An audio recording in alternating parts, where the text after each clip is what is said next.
তো আজকে হচ্ছে 10 জুলাই 2024, আমাদের বার কাউন্সিল প্রিলিমিনারি অফলাইন ব্যাচের 91তম ক্লাস এবং তামাদি আইনের চতুর্থ ক্লাস। তো আজকে আমরা শুরু করব বিরুদ্ধ দখল বা অ্যাডভার্স পজেশন নিয়ে। তো তার আগে গতদিন আমরা সুখাধিকার শেষ করেছিলাম। সুখাধিকার সম্পর্কে একটু আলোচনা করব, তারপরে অ্যাডভার্স পজিশনে বলবো। তো তারও আগে যদি বলি যে তামাদি আইনের মোট ধারা 32টি হলেও বর্তমানে কার্যকর আছে 29টি।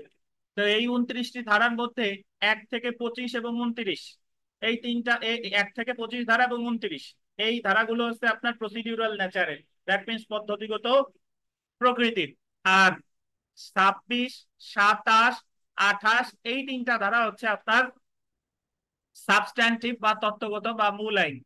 সো আমরা প্রথম দিন পড়েছিলাম যে তামাদি আইন প্রতিকারকে বারিত করলেও অধিকারকে বারিত করে না। ওই যে একটা উদাহরণ দিয়েছিলাম যে আরিফ সাহেব একটা দোকান থেকে 5,000 টাকার বাজার করার পরে উনি আর দোকানদারের সাথে দেখা করে না। দোকানদার 3 বছরের মধ্যে মামলাও করে নাই। মামলা না করলে তামাদি মেয়াদ শেষ হয়ে গেছে, কিন্তু দোকানদারের প্রতিকার শেষ হয়ে গেলেও অধিকার বারিত হয় নাই। পরবর্তীতে কোনোদিন যদি আরিফ সাহেব নতুন আবার ওই দোকানে এসে কোনো বাজার করে যদি দেখা গেলো যে 5,000 টাকা বাকি ছিল, ওই 5,000 টাকা তো দোকানদার মামলা টামলা করে নাই, তামাদি মেয়াদও শেষ। পরবর্তীতে 5 বছর পরে আইসা আরিফ সাহেব ওই দোকান থেকে আবার 2,000 টাকার বাজার করার পরে 2,000 টাকা দিছে, তখন দোকানদার যদি ওই 2,000 টাকা আগের 5,000 টাকা মাইনাস করে, বা আগের 5,000 টাকা ওখানে লিখে রাখছে যে 5,000 টাকা থেকে 2,000 টাকা পরিশোধ করা হলো, আর বাকি থাকলো 3,000, আর বর্তমানে বাকি কত 2,000, তাহলে ধরে নেওয়া হবে আবার নতুন করে তামাদি মেয়াদ গণনা শুরু হয়েছে। কিন্তু আরিফ সাহেব যদি কোনোদিন ওই দোকানের কাছে আর না যেতেন, তাহলে দোকানদার কিন্তু এই অধিকার খাটানোর জায়গাটা আর পেতেন না। কিন্তু তামাদি আইনের 26, 27 এবং 28 এখানে অধিকারও বারিত হয়, প্রতিকারও বারিত হয়। নর্মালি অন্যান্য গুলোতে শুধু প্রতিকার বারিত হয়, অধিকার বারিত হয় না, কিন্তু 26 ধারা, 27 ধারা আর 28 ধারায় প্রতিকার এবং অধিকার উভয় কি একসাথে পালিত হয়। অর্থাৎ যদি কোনো ব্যক্তি ধরেন, আজকে আমরা তামাদি আইনের 28 ধারা পড়বো, তো 28 ধারায় বলা হয়েছে যে, 28 ধারাকে বলি তারপর 26, 27 আবার বলতেছি। 28 ধারায় বলা হয়েছে যে যদি কোনো মালিককে, মানে যিনি কোনো সম্পত্তির দখলে ছিলেন, তাকে যদি কেউ বেদখল করে, ধরেন আরিফ সাহেব, উনি এই গোপালগঞ্জের মিয়াপাড়ায় ওনার একটা বাসায় উনি দীর্ঘদিন যাবত বসবাস করে, উনি হচ্ছে এই সম্পত্তির মালিক। ওনাকে এসে বিকাশ, সুমন সেন, অন্যান্য যারা আছে উনরা এসে বেদখল করছে আরিফ সাহেবরে। তো আরিফ সাহেবরে বেদখল করার পরে আরিফ সাহেবের জায়গায় বিকাশ, সুমন সেন ওরা যদি একটানা 12 বছর দখলে থাকে, এবং এই 12 বছরের মধ্যে আরিফ সাহেব যদি সুমন বিকাশের বিরুদ্ধে সুনির্দিষ্ট প্রতিকার আইনের 8 ও 42 ধারায় কোনো মামলা দায়ের না করে, তাহলে ওই জায়গায় আরিফ সাহেবের 12 বছর পরে, উনি যেহেতু কোনো মামলা করে নাই, ওনার প্রতিকারও শেষ, অধিকারও শেষ। কি কি বলেন? প্রতিকারও শেষ, অধিকারও শেষ। 12 বছর পরে দেখা গেল, 12 বছর পরে গিয়ে 12 বছর পরে গিয়ে তো সুমন, তারপর বিকাশের এত মালিক হয়ে গেছে। 13 বছরের মাথায় আরিফ সাহেব শক্তিশালী হয়েছে বাংলা সিনেমার নায়কের মতো, উনি আইসে প্রতিশোধ নিতে যায় সুমন সেন আর বিকাশ সে বেদখল করছে। এখন সুমন সেনার বিকাশে যদি বেদখল করে, যতই বেদখল করুক, ওই জায়গার মালিক এখন কে? সুমন সেন আর বিকাশ। তো এখন আরিফ সাহেব বেদখল করলেও আরিফ সাহেবের বিরুদ্ধে সুমন আর বিকাশ বেদখল হইয়া ওরা আবার 842 ধারা মামলা করতে পারবে। বুঝতে পারছেন? এই জায়গায় আরিফ সাহেব বলতে পারবে না যে আমি তো আগে দখল হারাইছিলাম, আমার দখল আমি ফেরত পাইছি। তাহলে তোমার দখল তুমি ফেরত পাইছো ঠিক আছে, বাট এটা কাজ হবে না, কারণ অলরেডি কি হয়ে গেছে, 12 বছর শেষ হয়ে গেছে। সো এই তামাদি আইনের 26, 27 এবং 28 ধারায় আপনার অধিকারও বারিত হয়, প্রতিকারও বারিত হয়, কিন্তু এছাড়া অন্যান্য ক্ষেত্রগুলোতে শুধুমাত্র প্রতিকার বারিত হয়, কিন্তু অধিকার বারিত হয় না। এই কারণে শুনেন, এই কারণে আমাদের এই যে যে 28 ধারাকে বলে আপনার অ্যাডভার্স পজিশন তো বলেই। তো সত্য বিলোপকারী প্রেসক্রিপশন বলে, 28 ধারার বলে কি সত্য বিলোপকারী প্রেসক্রিপশন, আর 26, 27 ধারে বলে সত্য অর্জনকারী প্রেসক্রিপশন, সত্য অর্জনকারী প্রেসক্রিপশন। তো এখন 26, 27 ধারায় কি বলছে, কেন 26, 27 সত্য অর্জনকারী প্রেসক্রিপশন বললো, আমি একটু ব্যাখ্যা দিই শুনেন। 26 ধারায় বললো যে যদি কোনো ব্যক্তি অপর কোনো ব্যক্তির কোনো সম্পত্তির উপর দিয়ে হাঁটাচলা করে, কোনো পুকুরে গোসল করে, কোনো আলো বাতাস উপভোগ করে, তাহলে সে যদি এই অধিকারটা অনবরত নিরবিচ্ছিন্নভাবে শান্তি শৃঙ্খলা বজায় রেখে একটানা কত বছর, 20 বছর, বেসরকারি সম্পত্তি হলে 20 বছর, আর সরকারি হলে 60 বছর, একটানা 20 বছর বা 60 বছর যদি ভোগ করে, তখন ওই হাঁটার অধিকারটা তার সুখাধিকারে পরিণত হয়, সত্ত্ব অর্জনকারী সুখাধিকার। কি বলেন তো? সত্ত্ব অর্জনকারী। এখন 20 বছর হাঁটার পরে যদি তার কেউ তাকে বাধা দেয়, তখন সে ওই অধিকারটাকে সুখাধিকার হিসেবে দাবি করার জন্য সুখাধিকারের মামলা দায়ের করতে পারে। মামলাটা দায়ের করতে হবে কত বছরের মধ্যে? 2 বছরের মধ্যে। এবং আর একটা কথা ওই দিন বলেছিলাম, আপনাদের মনে থাকার কথা, যদি সে বাধা মেনে নিয়ে 1 বছর চুপচাপ থাকে, তাহলে তার সুখাধিকার কি নষ্ট হয়ে যাবে। বুঝতে পারছেন? তাহলে সুখাধিকার সাপিস দ্বারাই বলছে অর্জন করতে সময় লাগে 20 বছর, বা সরকারি সম্পত্তি হইলে 60 বছর। বাধা দেওয়ার পর মামলা করতে হবে কয় বছরের মধ্যে? 2 বছর। কিন্তু বাধা যদি একবার সে মেনে নেয় থাকে, একটানা যদি মেনে নেয়, তাহলে সুখাধিকার কি হয়ে যাবে? নষ্ট হয়ে যাবে। এখন এ হলো 26 ধারা। যেহেতু 26 ধারায় আপনার হাঁটার অধিকার অর্জিত হয়, এই কারণে এটাকে বলে সত্ত্ব অর্জনকারী। কি বলেন তো? সত্ত্ব অর্জনকারী সুখাধিকার বা প্রেসক্রিপশন। এবার তাহলে 27 ধারায় কি বলছে? 27 ধারায় গতদিন ব্যাখ্যা যদিও করেছিলাম, তারপর আরেকবার বলি। 27 ধারায় বলা হয়েছে এই যে সুখাধিকারের যে 20 বছরের হিসাব বা 60 বছরের হিসাব, এখান থেকে কোন সময়টা বাদ যাবে, কাউন্টের সময় কোন সময়টা বাদ যাবে। 27 ধারায় বলছে যদি যার জায়গার উপর দিয়ে আপনি হাঁটতেছেন, ওই সময়টা ওই জায়গার মালিক যদি এমন কোনো ব্যক্তি হয় যে হচ্ছে জীবন সত্ত্বে অধিকারী, যে হচ্ছে জীবন সত্ত্বে অধিকারী, অথবা এমন কোন মালিক যদি হয় যে হচ্ছে ইজারার অধিকারী, তবে ইজারার মেয়াদ হতে হবে 3 বছরের বেশি, 3 বছরের বেশি। কিন্তু জীবন সত্ত্বে যে মালিক, তার কোনো নির্দিষ্ট কোনো সময়সীমা নাই, কিন্তু ইজারার মালিক হইতে হবে 3 বছরের বেশি। পরবর্তীতে যে ব্যক্তিটা ওই 20 বছর হাঁটার পরে যার আবার সে বাধা দিতে হবে, তার বাধা দিতে হবে, মানে যে বাধা দিবে আলটিমেটলি যে পরে যে মালিক হয়েছে, ভাবি উত্তরাধিকারী যে হয়েছে, পরবর্তী যে উত্তরাধিকার হয়েছে, তাকে বাধাটা দিতে হবে আবার 3 বছরের মধ্যে। কত বছর? 3 বছর। 3 বছরের পরে।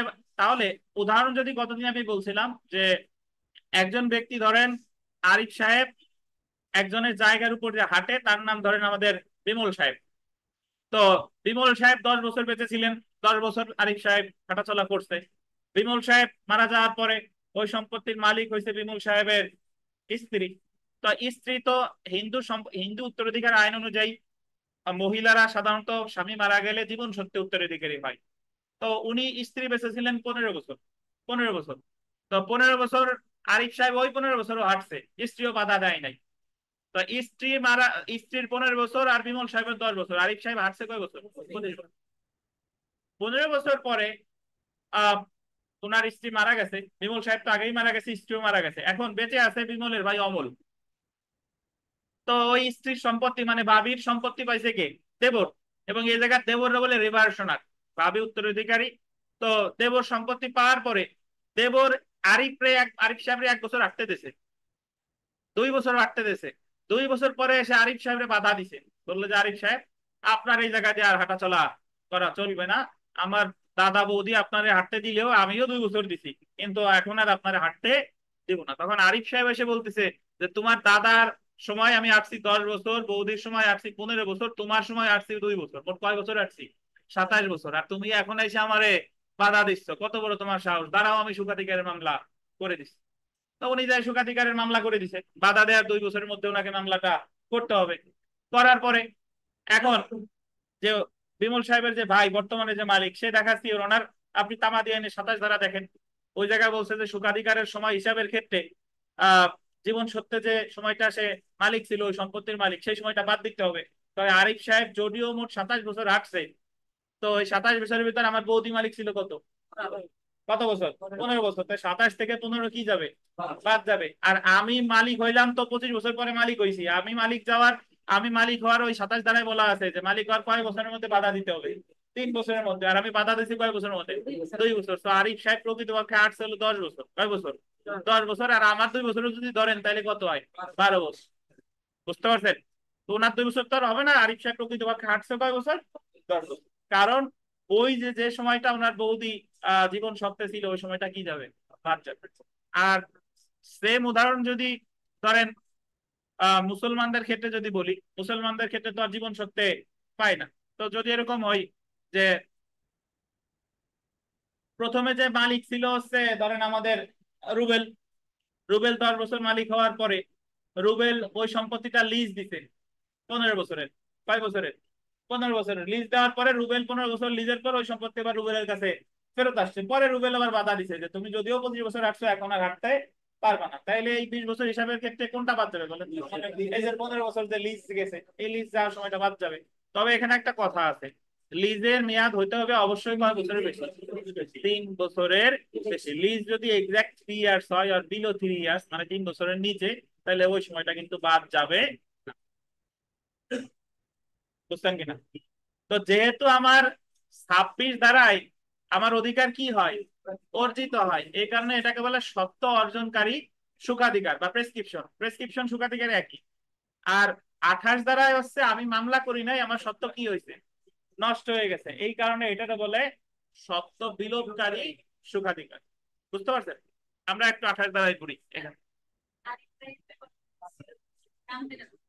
যে যদি ওই দেবর যদি সাথে সাথে ভাবির বিয়ে করে তাহলে কি স্যার ওই ওই সময়টা বাদ যাবে, এটা কি কারণ ওর বইতে লেখা আছে?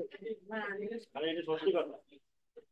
ওরে এখন আইডি আছে আসলে কত তো আসি এটা অপ্রাসঙ্গিক কথা। দেবর স্বামীরে যদি বিয়েও করে, ওই সেটা তো তার স্বামী হচ্ছে, সে জীব মহিলা মারা গেলে তো দেবরেরই সম্পত্তি পাবে, তখন সম্পত্তি দেবর পাবে। দেখেন না, ওটা তাহলে উনার আইন ওই সংসদে যাওয়ার পরে উনার ওই জায়গায় পাশ করানো লাগবে।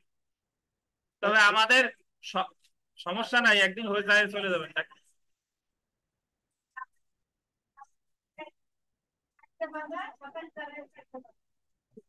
দেখেন দেখেন ভাই, তো বিরুদ্ধ দখলটা একটু পড়ি। অ্যাডভান্স পজিশন, বিরুদ্ধ দখল অ্যাডভান্স পজিশন বা 12 বছর দখলে থাকার কারণে স্থাবর সম্পত্তিতে যে সত্ত্ব তৈরি হয় তাকে আন্ডারলাইন করেন দখলি সত্ত্ব বা পজেসরি টাইটেল বলে। তামাদি আইনের 28 ধারায় বিরুদ্ধ দখল নিয়ে আলোচনা করা হয়েছে।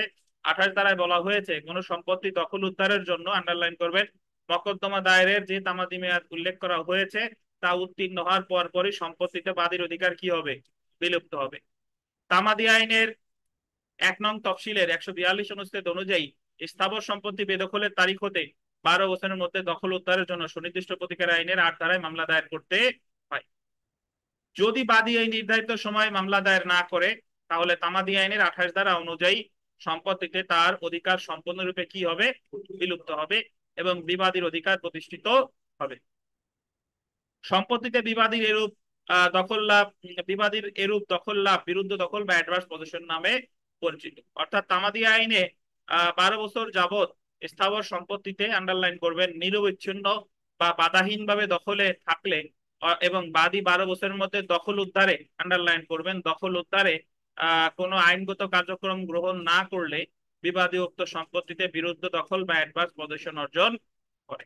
সহজ কথা, আপনি 12 বছর আপনার মালিক হিসেবে বেদখল করছে, 12 বছরের মধ্যে আপনি কোনো মামলা করেন নাই, তাহলে ওই সম্পত্তির যে দখলে আছে সে ওই সম্পত্তির কি হয়ে যাবে? মালিক হয়ে যাবে। আর আপনি যদি তামাদি আইনের 3 ধারার সূত্র জানেন, 3 ধারায় বলছে কি যে নির্দিষ্ট তামাদি মেয়াদের মধ্যে যদি আপনি মামলা না করেন তাহলে তামাদি আপনার মামলাটা কি হয়ে যাবে?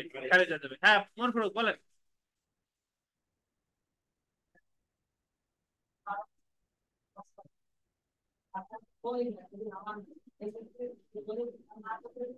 হ্যাঁ অবশ্যই দলিল লাগবে না, আপনি সত্য প্রমাণ করবেন, আপনি যে আছেন 12 বছর যাবত এটা প্রমাণ করতে পারলেই সত্য হয়ে যাবে। আচ্ছা, আমরা গতদিন একটা নোট দিছিলাম, এই নোটটা একটু দেখেন। 28 ধারা পড়বো, 28 ধারা এখানে বিস্তারিত আলোচনা করা আছে, এটা একটু দেখবো। দেখেন, বের করছেন? দেখেন, যদি কেহ তার খাস জমি হইতে বেদখল হয়, খাস জমি মানে সরকারি জমি না, এই জায়গায় খাস বলতে বোঝাচ্ছে নিজের, বলে যে সে আমার খাস লোক, মানে কি লোক? নিজের লোক। বুঝতে পারছেন? এই খাস জমি দ্বারা 2 প্রকারের অর্থ বোঝায়। এক অর্থ আপনারা যেটা বোঝেন সেটা হলো খাস জমি বলতে বোঝেন ওই সম্পত্তির মানে সরকারি খাস হয়ে গেছে, সেই খাস না। এই খাস মানে হচ্ছে যে আপনার নিজের লোক।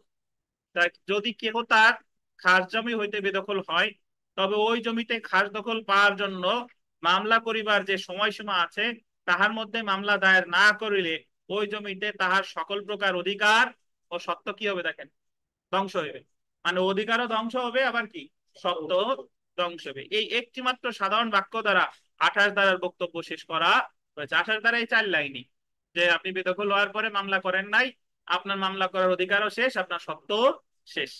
কিন্তু এই ধারা তাৎপর্য সুদূর প্রসারী। এই একটি মাত্র ধারা ব্যতীত তামাদি আইনের অন্য কোনো ধারা দ্বারাই কাহারও কোনো অধিকার, আন্ডারলাইন করবেন, কাহারও কোনো অধিকার সম্পূর্ণরূপে ধ্বংস হওয়ার বিধান নাই। তাহলে 28 ধারায় বলা হয়েছে অধিকার এবং প্রতিকার দুইটাই কি, আমও গেছে সালাও গেছে। আর আগেরটাই শুধু আম গেছে সালা থেকে যায়, কিন্তু এই জায়গায় আমও গেছে সালাও গেছে। দেখেন 26 ধারা এবং 28 ধারা ব্যতীত তামাদি আইনের অন্যান্য সমস্ত ধারা, আন্ডারলাইন করেন, পদ্ধতিগত আইনের বা অ্যাডজেক্টিভ ল। অ্যাডজেক্টিভ ল আর এক নাম হচ্ছে প্রসিডিউরাল ল। যে কথা আমি বললাম যে 26 এবং 28 ছাড়া অন্যান্য যত ধারা আছে সব ধারাগুলো কোন নেচারের, প্রসিডিউরাল নেচারের। দেখেন নালিশের কারণ উদ্ভব হইলে সময়সীমার মধ্যে আদালতে যাইয়া প্রতিকার প্রার্থী হইতে হইবে, তদন্যথায় আদালত অধিকার আদায়ে কোনো সাহায্য করিবে না এইমাত্র। অর্থাৎ তামাদি আইনের এইসব বিধান অনুযায়ী না চলিলে আদালতের সাহায্যে পাওনা অথবা অধিকার আদায়ের নষ্ট, অধিকার কি হয়ে যাবে, নষ্ট হয় বটে, কিন্তু অধিকারটি নষ্ট হয় না। 28 ধারা ইহার ব্যতিক্রম। এই ধারা অনুযায়ী সময়সীমার মধ্যে সম্পত্তিতে, আন্ডারলাইন করবেন, সময়সীমার মধ্যে সম্পত্তিতে পুনর্দখল পাওয়ার কোনো ব্যবস্থা না নিলে সম্পত্তিতে মালিকের অধিকারটুকু সম্পূর্ণরূপে কি হয়ে যায়, ধ্বংস হয়ে যায়। পক্ষান্তরে 26 ধারা অনুযায়ী বিশেষ সময়সীমা পর্যন্ত ব্যবহারজনিত কারণে অধিকার অর্জন হয়। এই জন্যই 26 ধারার আইনকে বলা হয়, এই যে আন্ডারলাইন করেন, অ্যাকুইজিটিভ প্রেসক্রিপশন। কি বলে? অ্যাকুইজিটিভ মানে হলো সত্ত্ব অর্জনকারী। অ্যাকুইজিটিভ মানে কি, সত্ত্ব অর্জনকারী। আর 28 ধারার আইনকে বলে এক্সটিংটিভ প্রেসক্রিপশন, মানে হচ্ছে সত্ত্ব বিলোপ। এক্সটিংটিভ মানে হচ্ছে বিলোপ করা, এক্সটিংশন মানে বিলোপ হয়ে যাওয়া, ধ্বংস হয়ে যাওয়া। তো যদি আপনাকে বলে পরীক্ষায় প্রশ্ন আসলো যে অ্যাকুইজিটিভ প্রেসক্রিপশন কত দাঁড়ায়, 26 দাঁড়ায়, আর এক্সটেনটিভ প্রেসক্রিপশন কত দাঁড়ায়, 28 দাঁড়ায়। এই দুটি ধারার বক্তব্য বাস্তবায়ন সম্পর্কিত বা সাবস্টেন্টিভ ল। তাহলে আমরা একটু যদি দেখি, দেখেন যে বাদী তাহার খাস জমি হইতে বিবাদী কর্তৃক বেদখল হইলে বাদীকে বেদখলের তারিখ হইতে 12 বছরের মধ্যে আদালতে যাইয়া বিবাদীর বিরুদ্ধে সত্য সাব্যস্তে খাস দখলের মামলা করিতে হইবে। তদন্যথায় দাবির ভূমিতে বাদীর সকল প্রকার অধিকার চিরদিনের জন্য কি হবে, ধ্বংস হইবে। এইভাবে সম্পত্তিতে মালিকের অধিকার ধ্বংস হওয়ার কথা 28 ধারাতে বলা আছে, কিন্তু তার অধিকার ধ্বংস হইলে পরে ওই ভূমিতে কাহার আইনত অধিকার থাকবে এই বিষয়ে পরিষ্কার ভাবে এই ধারাতে কিছু বলা। বললো যে বাদী বেদখল হওয়ার পর 12 বছর মামলা করে নাই, না এই করতে পারে, তাহলে বাদীর অধিকার তো কি হয়ে গেছে, ধ্বংস হয়ে গেছে। কিন্তু ওই আইনে বাদীর অধিকার ধ্বংস হয়ে গেল, তাহলে কার অধিকার আছে এই সম্পর্কে 28 ধারায় কিছু বলে নাই। দেখেন পরিষ্কার ভাবে কিছু উল্লেখ না থাকিলেও ইহার বাস্তব ফল ইহাই দাঁড়াবে যে যাহার দ্বারা বাদী 12 বছরের অধিককাল জমিতে বেদখল রহিল তাহার উপরে জমির মালিকানা বর্তাইবে। পড়েন, দেখছেন যে বাদী যদি আপনার জায়গা থেকে আপনি বেদখল হয়েছেন, আপনার জায়গা থেকে আপনি বেদখল হয়েছেন, আপনার আর মামলা করার কি নাই, অধিকার নাই, অধিকার নাই। বাট তাহলে কার অধিকার জন্মালো, যে ওই জায়গাতে আছে ধরে নিবে সে কি হয়েছে, মালিক। অর্থাৎ যে সময় হইতে জবরদখল জনিত কারণে বাদীর মালিকানা ধ্বংস হইবে ঠিক সেই সময় হইতে জবরদখলকারীর উপর সংশ্লিষ্ট জমির মালিকানা কি হবে, বর্তাবে। অমর ফারুক আপনার উত্তর, যে যে জায়গা হইতে বাদীর অধিকার কি হয়ে গেছে, বিলুপ্ত হয়েছে, সেই জায়গা থেকে অধিকার যে ওই জায়গার দখলে হয়েছে তার কি হয়ে গেছে, মালিক হয়ে গেছে। এইভাবে 12 বছর অথবা ইহার অধিককাল জবরদখল জনিত কারণে জবরদখলকারী ওই সম্পত্তিতে বৈধ মালিকানা সত্ত্ব অর্জন করিবে। দেখছেন 12 বছর অথবা ইহার অধিককাল জবরদখল জনিত কারণে জবরদখলকারী ওই সম্পত্তিতে বৈধ মালিকানা সত্ত্ব অর্জন করিবে। অতএব দেখা যাইতেছে 12 বছর যাবৎ জবরদখল জনিত কারণে একদিকে যেমন সাবেক মালিকের আন্ডারলাইন করে সত্ত্ব ধ্বংস হইতেছে, অপরদিকে এই কারণে জবরদখলকারীর অনুকূলে কি অর্জিত হয়েছে, সত্ত্ব অর্জিত হয়েছে। তো আমরা এখন আপনাদের আরো কতগুলো প্রশ্ন আসে, সেই প্রশ্নগুলোর উত্তর এখানে পাবেন। দেখেন জবরদখলের কতগুলো উপাদান আছে, এই প্রসঙ্গে জবরদখলের উপাদানগুলো নিম্নে দেওয়া হলো। প্রথম যে উপাদান সেটা যদি আমরা দেখি, জবরদখলকারীকে প্রকৃতপক্ষে জমিতে দখলকার থাকিতে হইবে। জবরদখলকারীর দখল নাই অথচ খতিয়ানে তাহার নামে দখল লেখা আছে, এইরূপ কাগজি দখলে কোনো কাজ হবে না। বুঝেন কিনা? খতিয়ানে লেখা আছে যে অমুক দখলকার, মালিক না, দেখা আছে অমুক দখলকার, কিন্তু প্রকৃতপক্ষে সে ওই জায়গায় তার দখল নাই। এরকম দখলে থাকলে জবরদখল হবে না। 2 নাম্বার দেখেন, সম্পত্তির দখল আন্ডারলাইন করেন নিরবিচ্ছিন্ন, প্রকাশ্য এবং প্রকৃত মালিক সহ অন্যান্য সকলের বিরুদ্ধে হইতে হবে। এই জাতীয় দখলের অপর নাম বিরুদ্ধ দখলজনিত সত্ত্ব। মানে আপনি সবার বিরুদ্ধে যাই ওই জায়গায় কি থাকতে হবে? থাকতে হবে। আপনি যদি আসল মালিকের অনুমতি নিয়ে থাকেন তাহলে কিন্তু জবরদখল হবে না, তখন কি হয়ে যাবে? বিলুপ্ত হবে। সকার্যজনিত বাধা মনে আছে? ওই যে অনুমতি দাতা আর অনুমতি প্রাপক 116 দ্বারা। 3 নাম্বার দেখেন, জবরদখলকারী সম্পত্তিতে জোরে দখল রাখিবার ইচ্ছা থাকিতে হইবে। যে আসুক কেডা, জোরপূর্বক দখল করার কি থাকতে হবে? ইচ্ছা থাকতে হবে। জবরদখলকারী আন্ডারলাইন করেন প্রকৃত মালিকের জ্ঞাতসারে হইতে হবে। যে মালিক তার অবশ্যই কি হইতে হবে? জানায় থাকতে হবে। 5 নাম্বার দেখেন, আইনসম্মতভাবে প্রথম দখল আরম্ভ হইলে পরে জবরদখলের দাবি উত্থাপন করা যায় না। এটা আন্ডারলাইন করে স্টার দেন। যদি প্রথম দখলে আপনি অনুমতি নিয়ে থাকেন পরে আর কি জবরদখল হবে না। প্রথমে অনুমতি নিয়ে থাকলে পরে জবরদখল দাবি করলে সেটা এস্টপল দ্বারা কি হয়ে যাবে? বলা যাবে যে তুমি তো প্রথম অনুমতি নিয়েছিলা।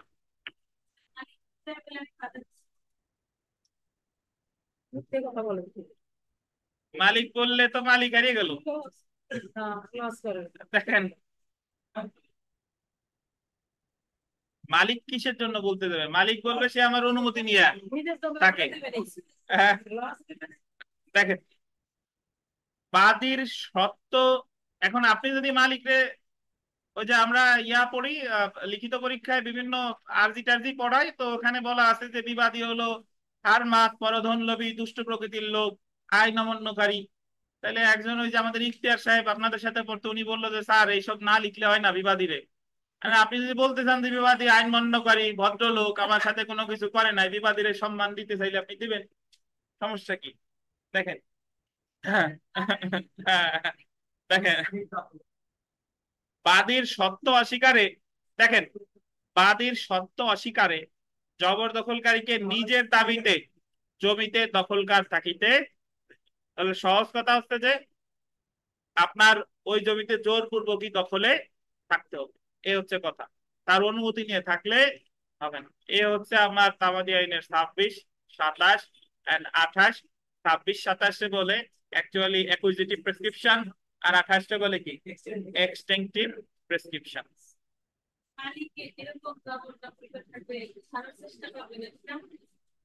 এরকম হচ্ছে না। দেখেন 1 নম্বরে আসি। অবশ্যই আছে। না, বাদ হয় নাই। দেখেন ওই যে যেগুলা, যারা আপনার ফেসবুকে যা দেখেন, ওই যে ভূমি যা দলিল যার ভূমি তার, সে জীবনে ওই আইন পড়ে নাই। আবেগে সাংবাদিকতা সাংবাদিকতা মানে যে যা সে লেখে ওই আইন যাই পড়ে দেখ। ওখানে দলিল যার ভূমি যার, ওই জায়গায় হলো পেনাল কোডের কিছু বিধান আছে, ওই জায়গা ওই আইনে সাজাগুলো একটু বাড়াইছে। ইভেন আমি যদি এইভাবে বলি যে পেনাল কোডে জালিয়াতির সাজা আছে না, দেখবেন যে জালিয়াতির সাজাটা ওই জায়গায় একটু কি করতে, ঘুরাই ফিরাই মিথ্যা সাক্ষ্য জালিয়াতি এই জিনিসগুলাই ওই জায়গা বাড়াইছে। কিন্তু ওই জায়গা তামাদি আইনের 28 ধারারে বিলুপ্ত করে নাই। ওই আইনে এমন কোন ধারা নাই যা তামাদি আইনের 28 ধারারে কি করে বিলুপ্ত করে, বা সুনির্দিষ্ট প্রতিকার আইনের 9 ধারাকে বিলুপ্ত করে। বুঝতে পারছেন? 26 থেকে 28 অধিকার প্রতিকার দুইটাই। 26 থেকে 28 দেখেন। আচ্ছা, জি ভাই কিছু বলছেন?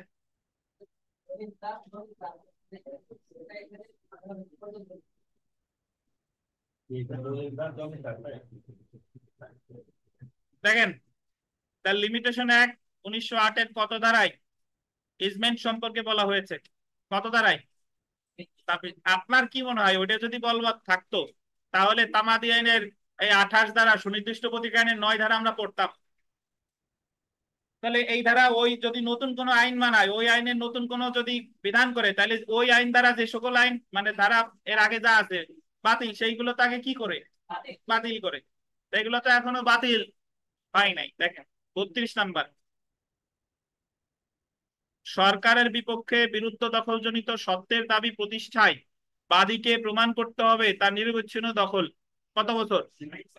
সরকারের বিরুদ্ধে হলে কত বছর? 60 বছর। আচ্ছা, এই যে যে মানে আপনি সরকারের বিরুদ্ধে সুকাধিকারও 60 বছর, বিরুদ্ধে দখলও 60 বছর, বুঝেন? বেসরকারি ক্ষেত্রে বিরুদ্ধে দখল কয় বছর? 12 বছর। বেসরকারি ক্ষেত্রে সুখাধিকার 20 বছর, বিরুদ্ধে দখল কয় বছর? 12 বছর। আর বেসরকারি মানে সরকারের ক্ষেত্রে সুখাধিকার হোক বা জবরদখল হোক উভয়ই কত? 60 বছর। জি।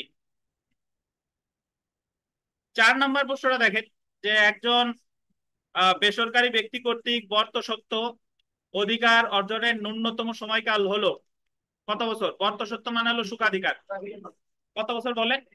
20 বছর। কোন জলপথে বর্তসত্ত্ব ইজমেন্ট অধিকার অর্জনের ক্ষেত্রে নিম্নের কোনটি প্রযোজ্য?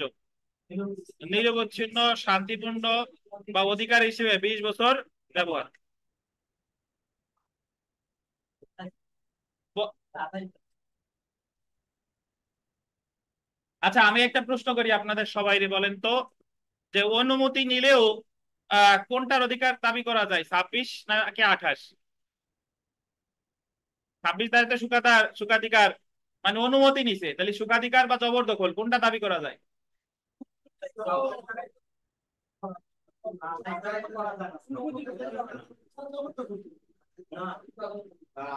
আচ্ছা বলেন, এক একজন বলেন, সলিমুল্লাহ বলেন।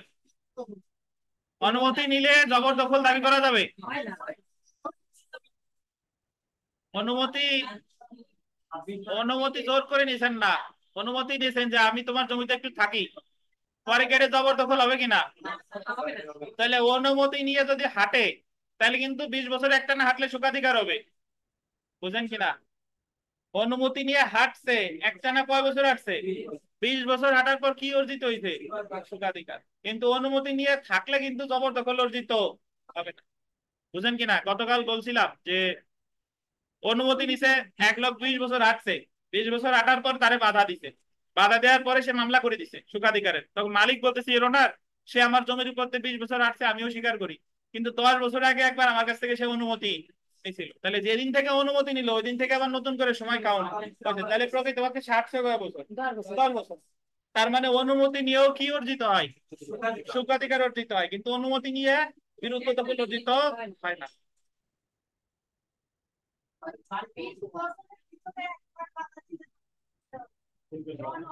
বলেন বলেন। হ্যাঁ, এখন বাড়ির মধ্যে দিয়ে কয় বছর যাওয়া আসা করে সেটা হলো বিষয়। অনুমতি নেই কেন, 30 বছর নিলে তার সুখাধিকার অর্জিত হয়ে গেছে, এখন আপনি যদি বাধা দেন তাহলে সে সুখাধিকারে মামলা করতে পারবে। স্যার, এটা গ্রামের বাড়িতে হয়, জি সবাই কিন্তু সবার রাস্তা থাকে, সবাই সবার বাড়ির মধ্যে কিন্তু এরকম বছরের পর বছর থাকে। জি। সেই ক্ষেত্রে কিন্তু কোনো আইন মানে কেস হোক আর কেউ করে না। এটা করে না, বাট তার তো সে আছে, করতে পারবে। জি, বলেন বলেন। শুধু আটাই দেয় স্যার বুঝলেন, কিন্তু বিল্ডিং বানালাম আলো বাতাস পেলাম 20 বছর, তাই তো বুঝলেন না। আচ্ছা দেখেন, মানে জাল নাই যে জাল না, জাল না আছে না। এই থামেন থামেন, এই আপনার তো জানতে হবে বিষয়টা হচ্ছে মামলা করা যাবে। 1 নাম্বার দেখেন, দ্য লিমিটেশন অ্যাক্ট 1908 এর acquisition of right two easement, acquisition এর কথা বললেই কত দ্বারা? 26 দ্বারা।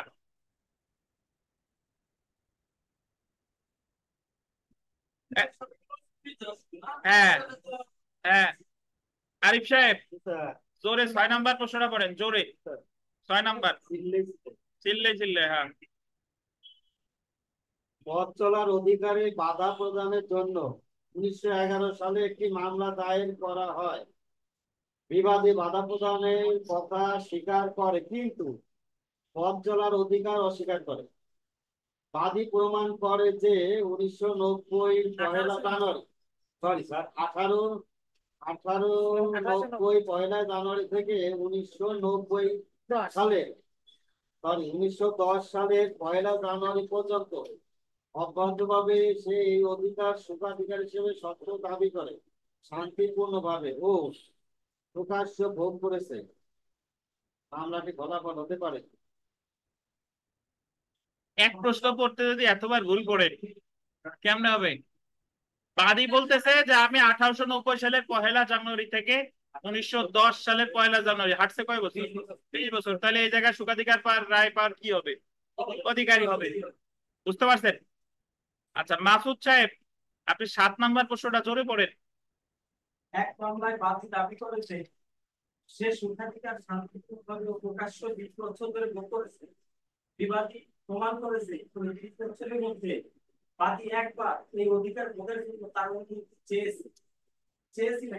চেয়েছে হবে, চেয়েছে। এই ক্ষেত্রে মামলাটি ফলাফল হতে পারে। মামলা কি হবে? কেন খারিজ হবে? ওই 20 বছরের মধ্যে যদি অনুমতি চায়, তাহলে অনুমতি যখনই চাক, একদিন আগে চাইলেও ওই একদিন কাউন্ট, কিন্তু ওই এর আগে যত সময় সেই সময়টা কাউন্ট হবে না। বুঝতে পারছেন? কে বুঝেন নাই?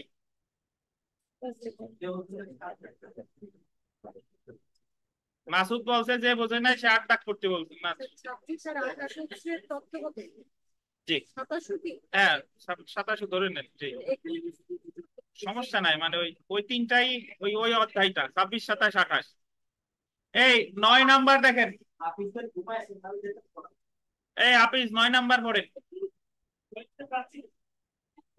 বইটা 9 পড়েন।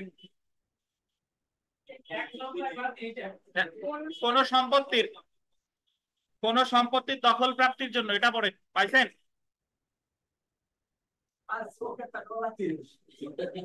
এই বিথিকা পড়েন, বিথিকা জোরে জোরে পড়েন, জোরে জোরে। 9 কোন সম্পত্তির দখল প্রাপ্তির জন্য মামলা দায়ের করার ব্যাপারে তামাদি আইনে যে মেয়াদ নির্ধারিত করে দেওয়া হয়েছে তা উত্তীর্ণ হওয়ার পর সেই সম্পত্তিতে বাদীর অধিকার ব্যাস যদি না নির্ধারিত সময়ে মামলা করা হয়। কি হবে? নির্ধারিত সময়ের মধ্যে মামলা না করলে কি হবে? বিলুপ্ত হবে। বুঝতে পারছেন? আচ্ছা, মজার একটা বিষয় হচ্ছে যে আপনারা এই যে তামাদি আইনে আমরা এই জায়গায় যা পড়ছি, আপনি এই আইন আর আপনাদের যে নোট দিচ্ছে এটাই আপনার লিখিত পড়া। যে তামাদি আইনে যে 26, 27 জায়গা যা লিখছি ওইটাই লিখিততে যে প্রশ্ন আসুক বা আইন পাঠে যা আসুক এনাফ। বুঝতে পারছেন? 28 দ্বারা এই জায়গায় আসি যে পরীক্ষায় প্রশ্ন আসে জবরদখল কি, জবরদখলের শর্ত কি। শর্ত কিন্তু এই যে আপনাদের যে এডিশনাল যে শীট দিচ্ছে এটা কিন্তু লেখা আছে। 27 ধারা আপনি জেনে গেলেন, 27 ধারা একদিন না একদিন আসবেই, ওই সমস্যা নিয়ে আসবে। 27 ধারা খুবই গুরুত্বপূর্ণ। 27, তারপরে আমরা 19 ওই যে লিখিত প্রাপ্তি স্বীকারের ফল, তারপরে 20, 21 ভালোভাবে পড়ছি নাকি? 12 ধারা তো বইতেই আছে। 12 ধারায় কয়টা আছে? 4টা ক্ষেত্র। তারপরে যা 14 ধারা আছে এখতিয়ার ভিন আদালতে, এগুলো সব কিন্তু এখানে বিস্তারিত আছে। ইভেন ওই যে আপনি যদি বলেন যে বৈধ অপারগতা 6, 7, 8, 9, অনেক সময় আসে বৈধ অপারগতা নিয়ে প্রবলেমেটিক প্রশ্ন আসতে পারে, বা বৈধ অপারগতা কি, কে কে বৈধ অপারগতার সুবিধা দাবি করতে পারে, বৈধ অপারগতা সম্পর্কে বিস্তারিত আলোচনা করুন, এই সম্পর্কে আলোচনা আসতে পারে। 29 ধারাটা খুবই গুরুত্বপূর্ণ। আহ একবার এসেছিল যে তামাদি আইনের আহ কতিপয় ক্ষেত্রে অপ্রযোজ্যতা সম্পর্কে আলোচনা করুন। তো আমাদের 29 ধারাটা তামাদি আইনের ধারার মধ্যে শেষ ধারা দেখেন, ধারা 29, কতিপয় আইনের ক্ষেত্রে তামাদি আইনের অপ্রযোজ্যতা। আচ্ছা দেখেন ধারা 29, যে ক্ষেত্রে কোনো বিশেষ আইন, কোনো মামলা, আপিল বা আবেদন দায়েরের জন্য তামাদি আইনের বল দিবেন প্রথম তফসিলে বর্ণিত মেয়াদ অপেক্ষা ভিন্ন মেয়াদ উল্লেখ করেছে। প্রথমে আন্ডারলাইন করেন যে ক্ষেত্রে কোনো বিশেষ আইন। বিশেষ আইন আর সাধারণ আইনের মধ্যে পার্থক্য কি মাসুদ? স্পেশাল ল আর জেনারেল ল কারে বলে বলেন? বিশেষ আইনটা অনেক সময় বিশেষ আইন হচ্ছে বিশেষ ক্ষেত্রে মানে জাতীয় সংসদ এটা পরবর্তী বিভিন্ন সময় বিভিন্ন পরিস্থিতি আর ওটা পাস করছে স্যার। কিন্তু এই যে সাধারণ আইনগুলো এগুলো সব পুরাতন আইন এবং মানে কিরকম দু একটা সাধারণ আইনের কথা বলেন। এটা সেই ব্রিটিশ আমলের। আচ্ছা শুনেন, আপনাদের সহজ তরিকা বুঝাই দেই। আপনারা যে 7টা সাবজেক্ট পড়েন, এই 7টা সাবজেক্টই হচ্ছে সাধারণ আইন, আর এছাড়া আর যত আইন আছে সব আইন কি বিশেষ আইন। ধরেন এই আমাদের দণ্ডবিধিতে ধর্ষণের মামলার বিচার, ধর্ষণের শাস্তি আছে কত? 375 সংজ্ঞা, 376 শাস্তি। তাহলে দণ্ডবিধি আছে অপরাধ সংক্রান্ত একটা সাধারণ আইন, কিন্তু এরপরে অপরাধ সংক্রান্ত অন্যান্য যত আইন তৈরি করছে সবগুলো আছে কি আইন? বিশেষ আইন। ধরেন নারী ও শিশু নির্যাতন দমন আইন, তারপরে আপনার যৌতুক নিরোধক আইন, মাদক দ্রব্য নিয়ন্ত্রণ আইন, এরকম কয়েকশো বা হাজার হাজার আইন আছে। আবার দেওয়ানির ক্ষেত্রেও সুনির্দিষ্ট প্রতিকার আইন হচ্ছে একটা কি আইন? সাধারণ আইন, বা দেওয়ানি কার্যবিধি একটা সাধারণ আইন। এরপরে আছে অর্থ ঋণ আদালত আইন, মানি লন্ডারিং আইন, এইগুলা সব হচ্ছে কি বিশেষ আইন। সো এখানে বলতেছে একটা জিনিস মনে রাখবেন যে নর্মালি যে বিশেষ আইনের ক্ষেত্রে তামাদি আইনের কোন কোন বিধানগুলো প্রযোজ্য নাকি কোন কোন বিধানগুলো প্রযোজ্য না, সেই কথাগুলো আলোচনা করতে কত ধারায়? 29 ধারায়। তাহলে প্রথমে আমরা 29-এর 1 দেখি। দেখেন, তামাদি আইনের 3 ধারা প্রযোজ্য হবে, আন্ডারলাইন করে। তাহলে বিশেষ আইনের ক্ষেত্রে তামাদি আইনের কয় ধারা প্রযোজ্য? 3 ধারায়। কি বলা আছে মিতা?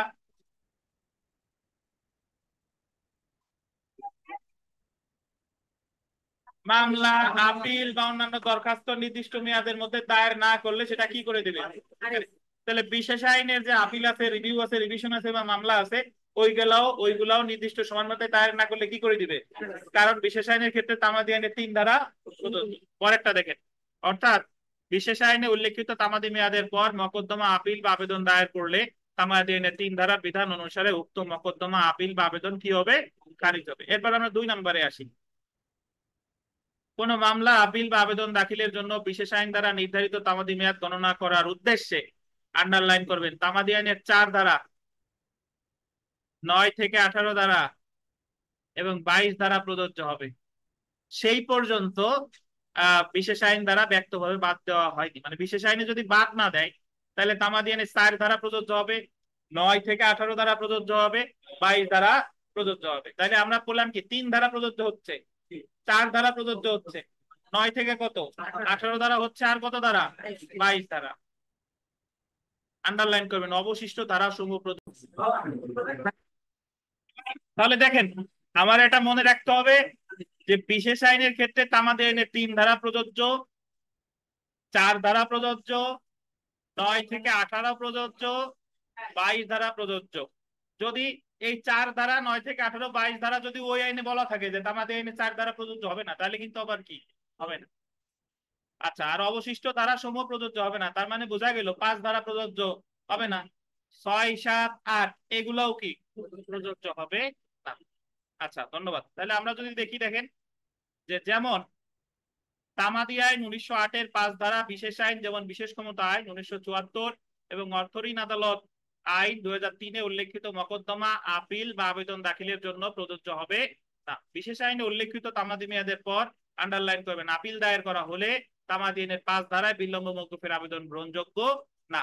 1974 সালের বিশেষ ক্ষমতা আইনের 30 ধারায় বলা হয়েছে, এই আদেশের অধীন ট্রাইব্যুনালের আদেশ, রায় বা শাস্তির বিরুদ্ধে হাইকোর্ট বিভাগে আদেশ জারির তারিখ হইতে 30 দিনের মধ্যে আপিল দায়ের করতে হবে। তাহলে স্পেশাল পাওয়ার্স অ্যাক্ট একটা বিশেষ আইন, এই বিশেষ আইনে আপিলের মেয়াদ আছে 30 দিন। আপনাকে ওই 30 দিনের মধ্যেই আপিল করতে হবে। যদি 30 দিনের মধ্যে আপনি আপিল করতে পারেন নাই, আপনি 35 দিনের মাথায় গিয়ে আপিল করতেছেন, আপনার বিলম্ব মওকুফের আবেদন করলে কোনো কাজ হবে না, কারণ বিশেষ আইনের ক্ষেত্রে তামাদি আইনের 5 ধারা কি প্রযোজ্য হবে না। বুঝতে পারছেন? আচ্ছা, তো আমরা উদাহরণ করলে আরো ক্লিয়ার হবেন। দেখেন, আচ্ছা, আর একটা জিনিস এইভাবে চিন্তা করেন যে নর্মালি আমাদের দণ্ডবিধি অনুযায়ী যদি মৃত্যুদণ্ড দেওয়া হয়, তাহলে ওই মৃত্যুদণ্ডের বিরুদ্ধে তামাদি আইনের 150 অনুচ্ছেদ অনুসারে আপিল করতে হয় 7 দিন, 7 ডেজ। কতদিন? কিন্তু নারী ও শিশু নির্যাতন দমন আইন 2000-এর অধীন যতগুলো অপরাধ আছে, ওই অপরাধের ক্ষেত্রে যদি কাউকে মৃত্যুদণ্ড বা অন্য যে কোনো দণ্ড দেওয়া হয়, আপিল করতে হয় হাইকোর্ট বিভাগে 60 দিনের মধ্যে, 60 ডেজ। এখন যদি কেউ ধরেন ওই দণ্ডবিধিতে যদি মৃত্যুদণ্ড দেয়, খুনের জন্য মৃত্যুদণ্ড দিল, তো সে 7 দিনের মধ্যে আসামি আপিল করতে পারে নাই, ধরেন 2 মাস পরে গিয়ে বা 1 বছর পরে গিয়েও সে আপিল করতে পারে, কিসের সাথে? বিলম্ব মওকুফের আবেদন করতে পারবে কিনা বলেন? পারবে। দণ্ডবিধি একটা সাধারণ আইন, এই কারণে এটার ক্ষেত্রে কি পারবে। কিন্তু এই যে আমাদের নারী শিশু নির্যাতন দমন আইনে যে কোনো আপিল আপনার করতে হবে কয় দিনের মধ্যে? 60 দিন। যদি আপনার 90 দিনের পর গিয়ে আপিল করতে পারবেন?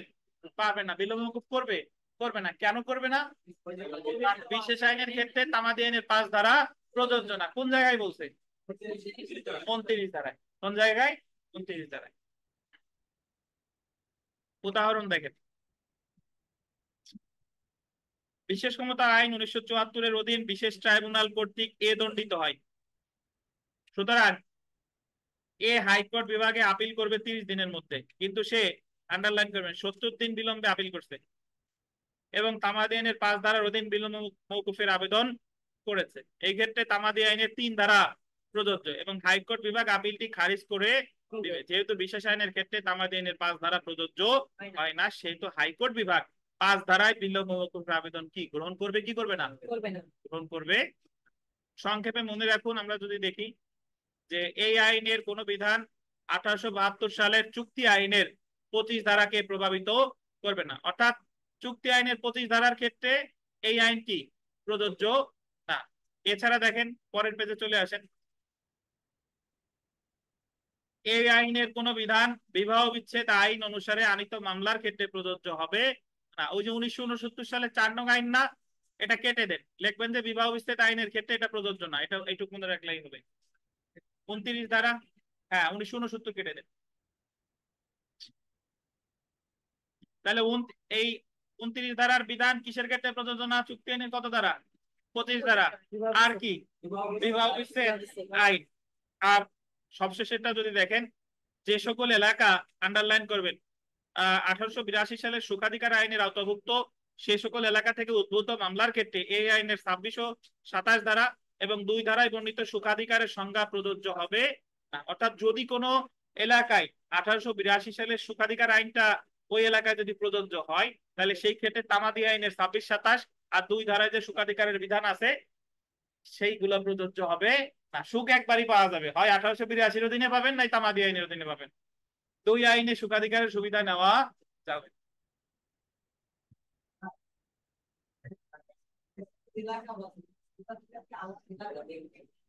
হ্যাঁ, 1882 সালের আইন গুগলে যে সার্চ দিয়ে পড়বেন, ওই জায়গায় বলা আছে অমুক অমুক এলাকা। দেখেন, জেনে রাখা ভালো, তামাদি আইন মূল ফৌজদারি মামলায় প্রযোজ্য নয়, তবে ফৌজদারি আপিলের ক্ষেত্রে প্রযোজ্য। ফৌজদারি নট অনলি আপিল, ফৌজদারি রিভিশনের ক্ষেত্রেও তো প্রযোজ্য হতে পারে না ভাই?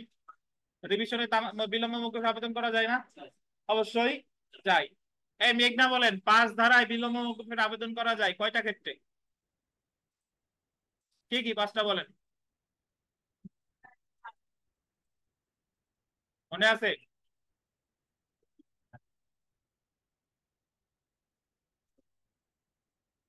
আপিলের অনুমতির দরখাস্ত, রায় রিভিউয়ের দরখাস্ত, রিভিশনের দরখাস্ত, আর একটা কি অন্যান্য দরখাস্ত। বিকাশ সাহেব, আপনি বলেন যে মূল মামলায় কি বিলম্ব মওকুফের আবেদন করা যায়? আচ্ছা, কেউ উত্তর দিয়েন না, বলে কখনোই যায় না। কোন কথা বিশ্বাস করবো আপনার? কোন ক্ষেত্রে?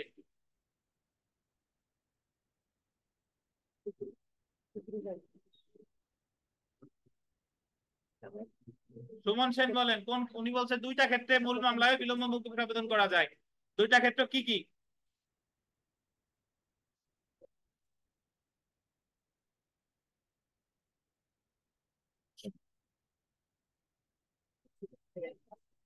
আপনারা যারা এই যে একটু কম বুঝেন, তারা বাসায় গিয়ে এই ভিডিও লেকচারটা আরেকবার দেখবেন।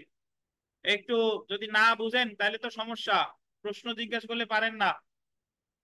বিথিকা বলেন, মূল মামলায় বিলম্ব মওকুফের আবেদন করা যায় কোন কোন ক্ষেত্রে? মকদ্দমার ডিক্রি জারি।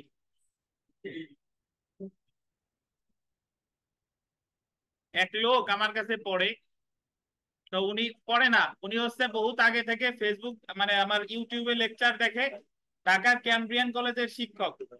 তা উনি মানে ওই এখনো কমেন্ট করে, ওই প্রতি মানে এমন কমেন্ট। তো আজকে কমেন্ট করছে, আজকে দেখলাম উনি হচ্ছে যে লেখে, ওই লেকচার দেখে দেখে উনি প্রিলি পাস করছে, উকিল সাহেব হয়ে গেছে। উকিল হওয়ার পরে অ্যাডভোকেট হয়েছে এবার। এখন সে এখনো আমার লেকচার দেখে, কেন দেখে? আজকে এটা কমেন্ট করছে, স্যার আমি অনলাইনে কয়েকজনকে পড়াই। তো সে ছাত্র হিসেবেও দেখছে, আবার এখন পড়াবে, পড়ার আগে ওই লেকচার কি দেখে, এবং সে ওই শুনতে শুনতে আমার একদিন ফোনে কথা হয়েছে, 2-1 দিন, বলতেছে স্যার আমি তো সারাদিন আপনার লেকচার শুনি, আমার শাশুড়ি মাঝে মাঝে বলে যে এই লোক এত চেঁচায় না, কষ্ট হয় না? তো বুঝতে পারছেন? তাহলে এদিক সেদিকের লোকজন উপকৃত হচ্ছে, কিন্তু আপনারা পারতেছেন না কেন? কষ্ট করতে হবে ভাই। উকিল এখন আপনি যদি উকিল হতে চান, আপনার খুঁটিনাটি জানতে হবে।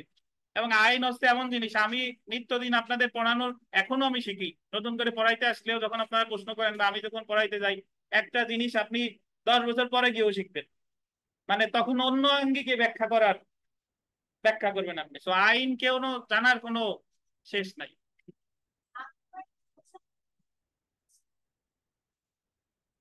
আচ্ছা দেখেন, বিগত বছরের প্রশ্ন, লিমিটেশন অ্যাক্ট 1908-এর কোনো কিছুই প্রযোজ্য হবে না কিসের ক্ষেত্রে বলেন? চুক্তি আইনের কত ধারা? 25 ধারা। আর বিবাহ বিবাহ বিচ্ছেদ আইনের ক্ষেত্রেও প্রযোজ্য হবে না। তো আমরা সেলফ প্র্যাকটিসে যা যা আছে এগুলা মোটামুটি পারবেন।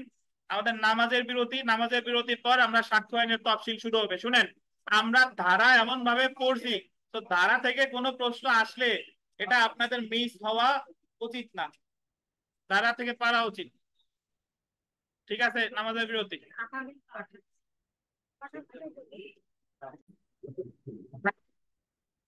আচ্ছা তাহলে বিরতির পরে আমরা ক্লাস শুরু করতেছি। দেখেন যে তামাদি আইনের ধারাগুলো আমাদের পড়া শেষ।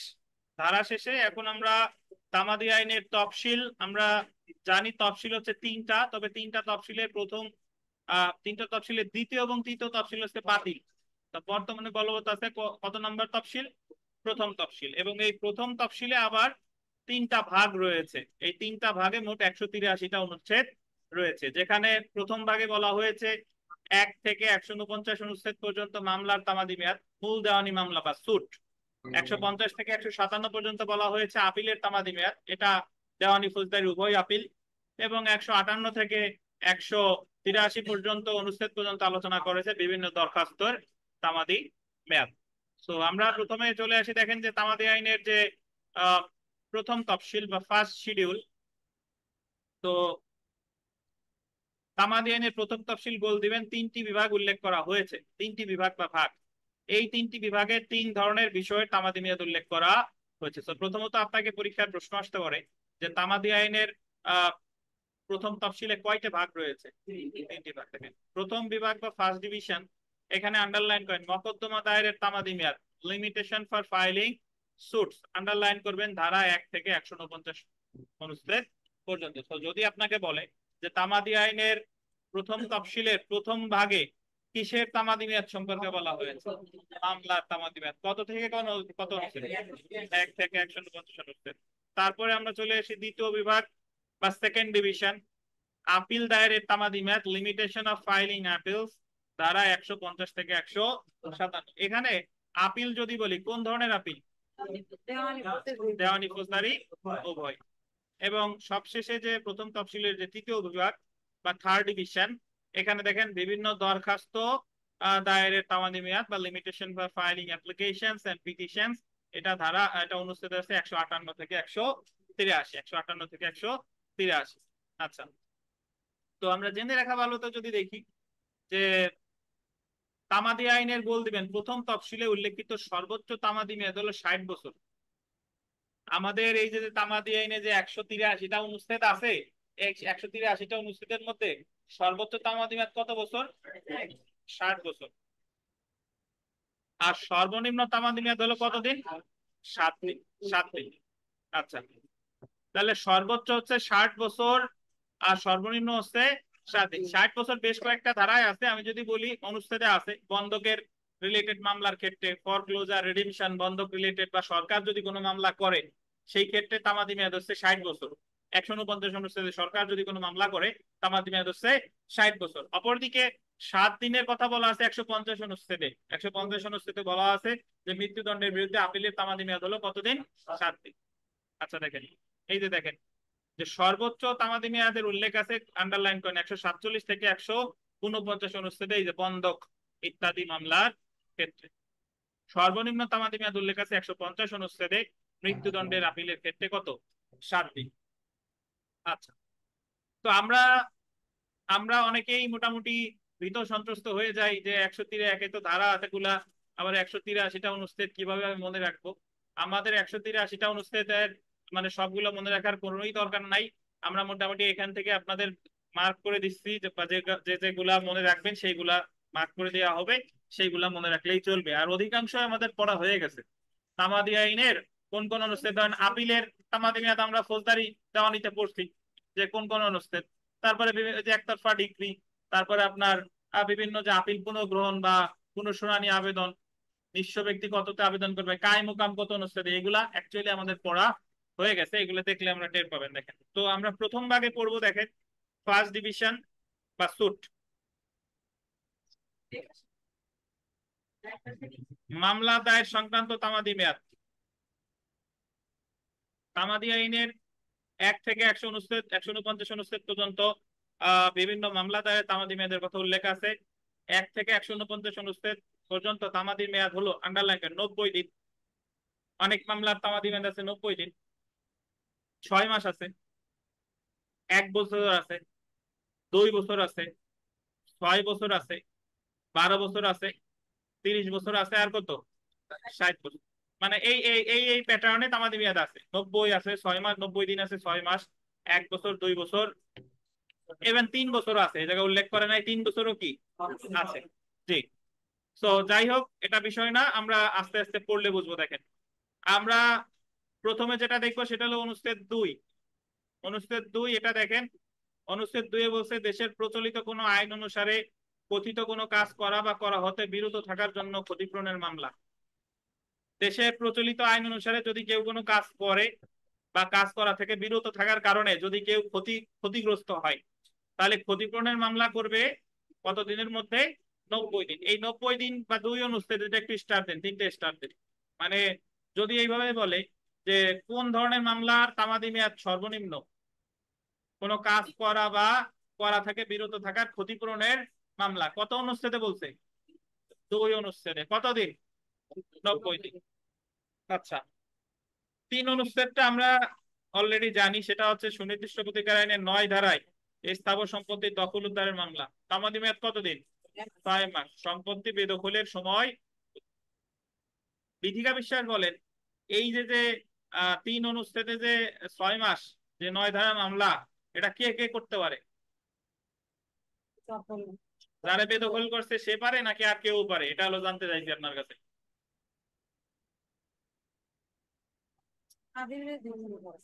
বাদী বিবাদী দুজনই মামলা করতে পারে।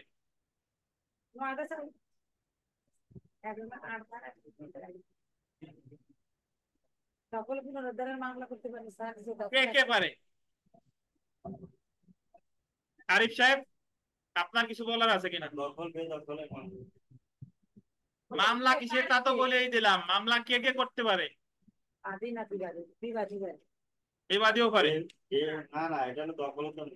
বিবাদী মামলা করবে হলো আমি জোরপূর্বক বেদখল করছি, আমার কাছ থেকে দখল ফিরেই নেই, এই জন্য।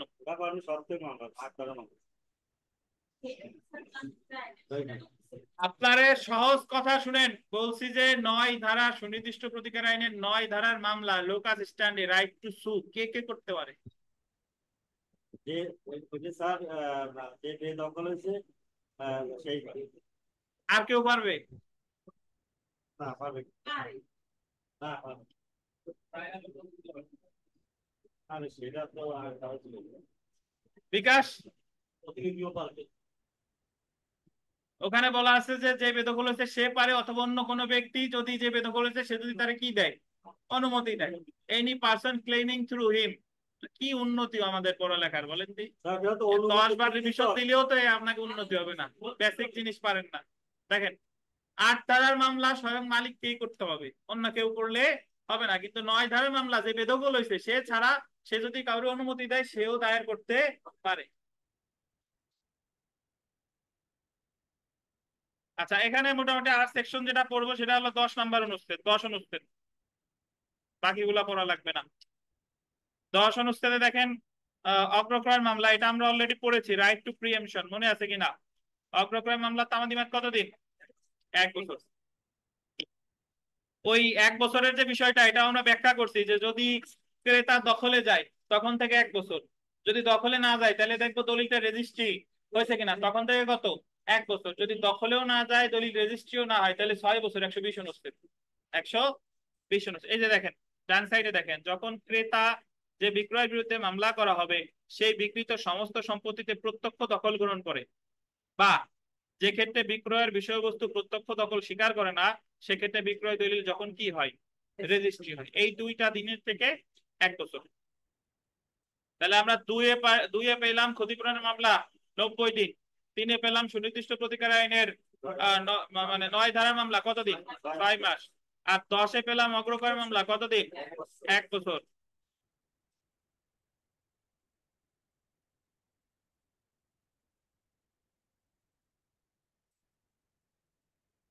তেরো দেখেন, 13টা পড়বো।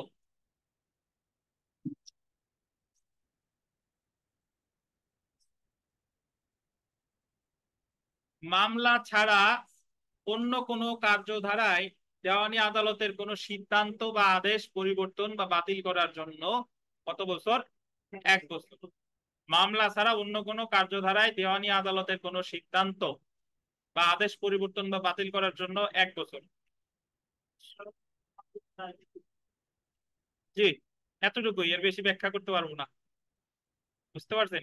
এতটুকুই মনে রাখবেন, কারণ এই ব্যাখ্যা করতে গেলে তাহলে আরো অনেক বেশি, আর খুব বেশি গুরুত্বপূর্ণ না।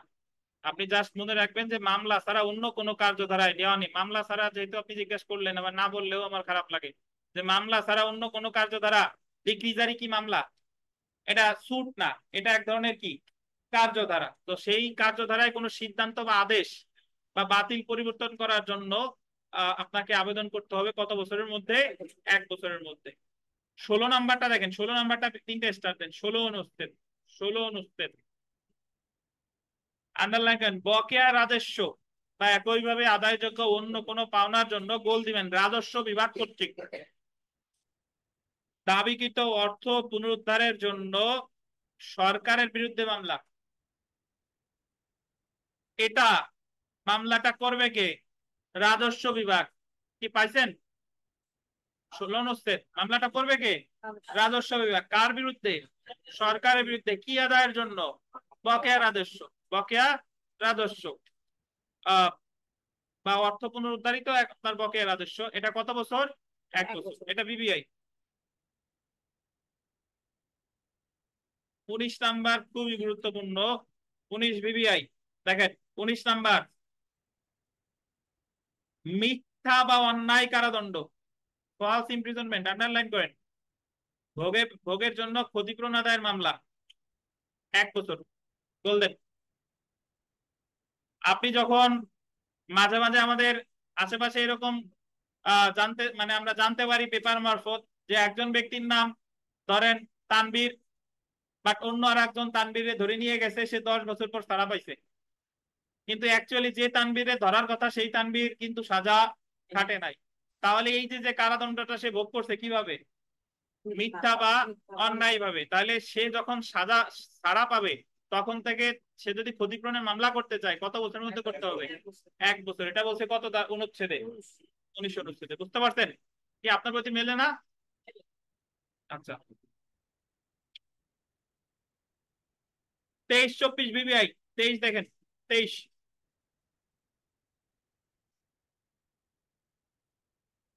বিদ্বেষমূলক ভাবে ফৌজদারিতে সোপর্দের জন্য ক্ষতিপূরণ, কম্পেনসেশন ফর ম্যালিসিয়াস প্রসিকিউশন।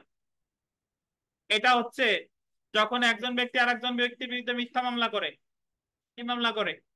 মিথ্যা মামলা করে, দেখেন সে মামলা চলছে দীর্ঘদিন যাবত, সে মামলা চলাকালীন সময় কারাগারেও কিছুদিন ছিল, তাহলে পরবর্তীতে সে কি হয়েছে? খালাস ঘটছে। কি হয়েছে? খালাস পাইছে। তাহলে সে ক্ষতিপূরণের মামলা করবে কত বছরের মধ্যে? 1 বছরের ভিতরে। 1 বছরে যে দেখেন আন্ডারলাইন করেন, যখন বেকসুর খালাস হয় অথবা যখন মামলার অবসান ঘটে। এখন আপনারা আমারে বুঝান যে 19 অনুচ্ছেদের সাথে 23 অনুচ্ছেদের পার্থক্য কি? একটু আগে 19 তাকাইলাম না?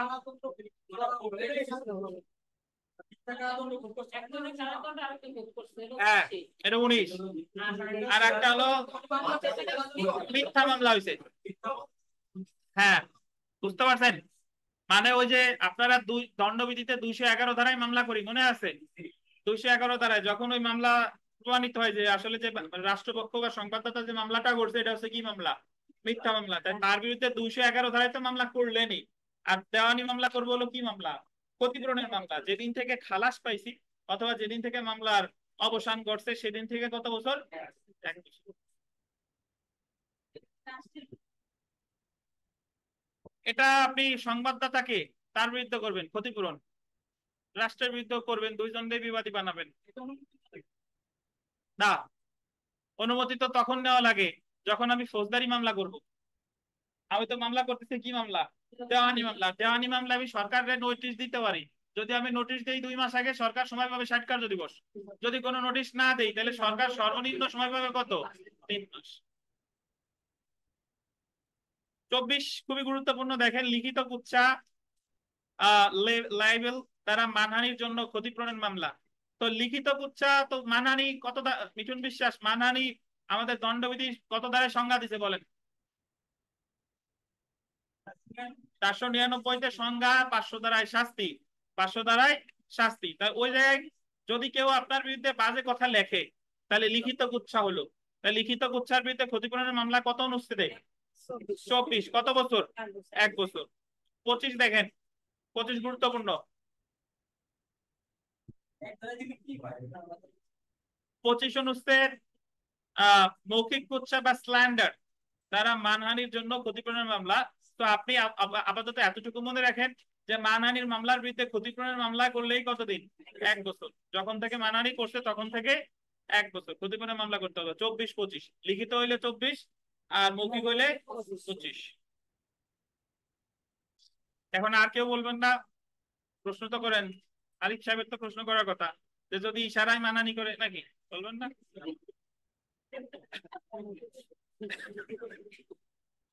দেখেন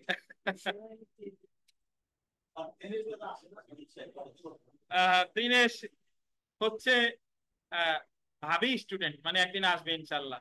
ওই ভাবি উত্তরাধিকারী যেরকম, সে সেরকম রিভার্সন আসবে।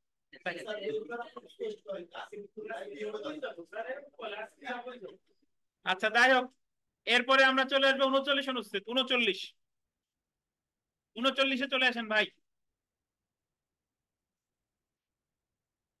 স্থাবর সম্পত্তিতে গোল দিবেন অনধিকার প্রবেশ, ট্রেসপাসের জন্য ক্ষতিপূরণের মামলা। স্থাবর সম্পত্তিতে অনধিকার প্রবেশ এর জন্য ক্ষতিপূরণের মামলা কত বছর? 3 বছর। অনধিকার প্রবেশের তারিখ হতে, আরিফ সাহেব যদি বলতে পারেন তাহলে আপনি প্রিলিতে পাস। না বলতে পারলে যে ফেল করবেন বিষয়টা তা না, বাট বলতে পারলে প্রিলিতে পাস। সেটা হচ্ছে যে বলেন যে অপরাধমূলক অনধিকার প্রবেশ আমাদের দণ্ডবিধিতে সংজ্ঞা দিছে কত ধারায়?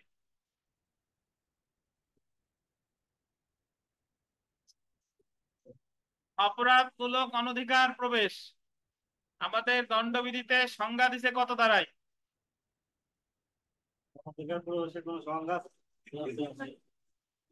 অপরাধমূলক অনধিকার প্রবেশ বিধিকা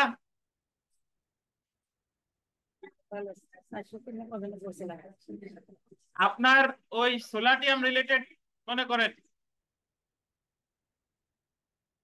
441 ধারায়, 441 ধারায় অপরাধমূলক অনধিকার প্রবেশের সংজ্ঞা দিয়েছে 441, শাস্তি দিয়েছে 447। দেখেন তো ওখানে অপরাধমূলক অনধিকার প্রবেশের ক্ষেত্রে যদি কেউ ক্ষতিপূরণের মামলা করতে চায় কত বছরের মধ্যে করতে হবে?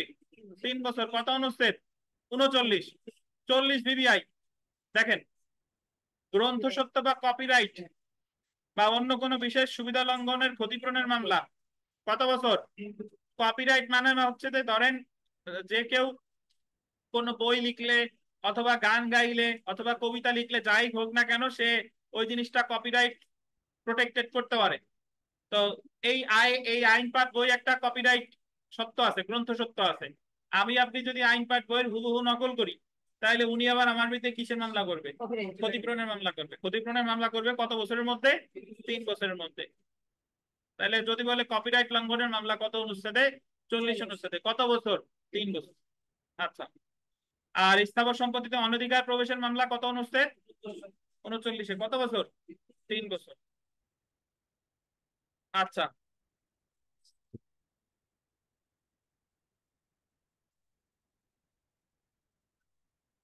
48 বিবিআই। 48, 49 অ্যাকচুয়ালি আমরা পড়ছি, আপনার মনে আছে কিনা যে সুনির্দিষ্ট প্রতিকার আইনের 10 ধারার মামলার তামাদি মেয়াদ 3 বছর, এটা বলছে 49। আর 11 ধারার মামলার তামাদি মেয়াদ 3 বছর, এটা বলছে 48। মনে আছে কিনা? সুনির্দিষ্ট প্রতিকার আইনে 10 ধারার মামলার তামাদি মেয়াদ 3 বছর, 11-র 3 বছর, বাট 10-এর কথা বলছে কততে? 49, আর 11 কথা বলছে কততে? 48, এটা বিবিআই।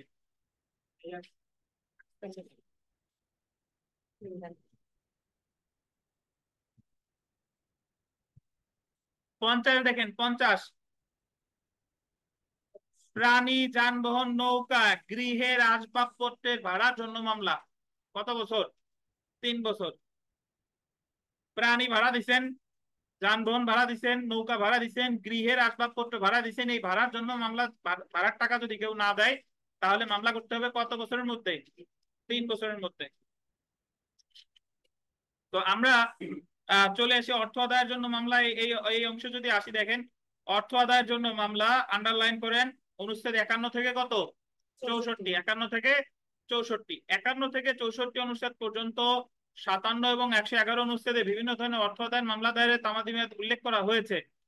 অর্থ আদায়ের জন্য মামলা দায়েরের জন্য তামাদি মেয়াদ বল দিবেন 3 বছর। অর্থ আদায়ের মামলা হলেই কত বছর?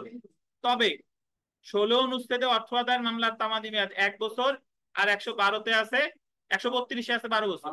মানে আপনি একটা জিনিস মনে রাখবেন, যদি অর্থ আদায়ের মামলার তামাদি মেয়াদ আসে কত? 3। শুধু দুইটা অনুচ্ছেদে একটু ব্যতিক্রম আছে, একটা হলো 16 আর একটা হচ্ছে কে 116-তে বলা আছে যে রাজস্ব বিভাগ মামলা করবে অর্থ আদায়ের জন্য কার বিরুদ্ধে? সরকারের বিরুদ্ধে। এটা হলো কত বছর? 1 বছর। আর 132-এ কি আছে? একটু 132-এ চলে আসি, আসেন 132-এ আসেন।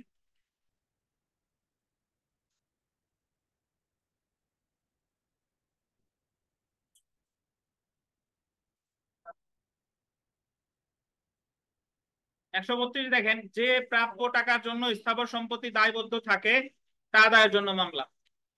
যে প্রাপ্য টাকার জন্য স্থাবর সম্পত্তি দায়বদ্ধ থাকে তা আদায়ের জন্য মামলা। কত টাকা? কত বছর? 12 বছর।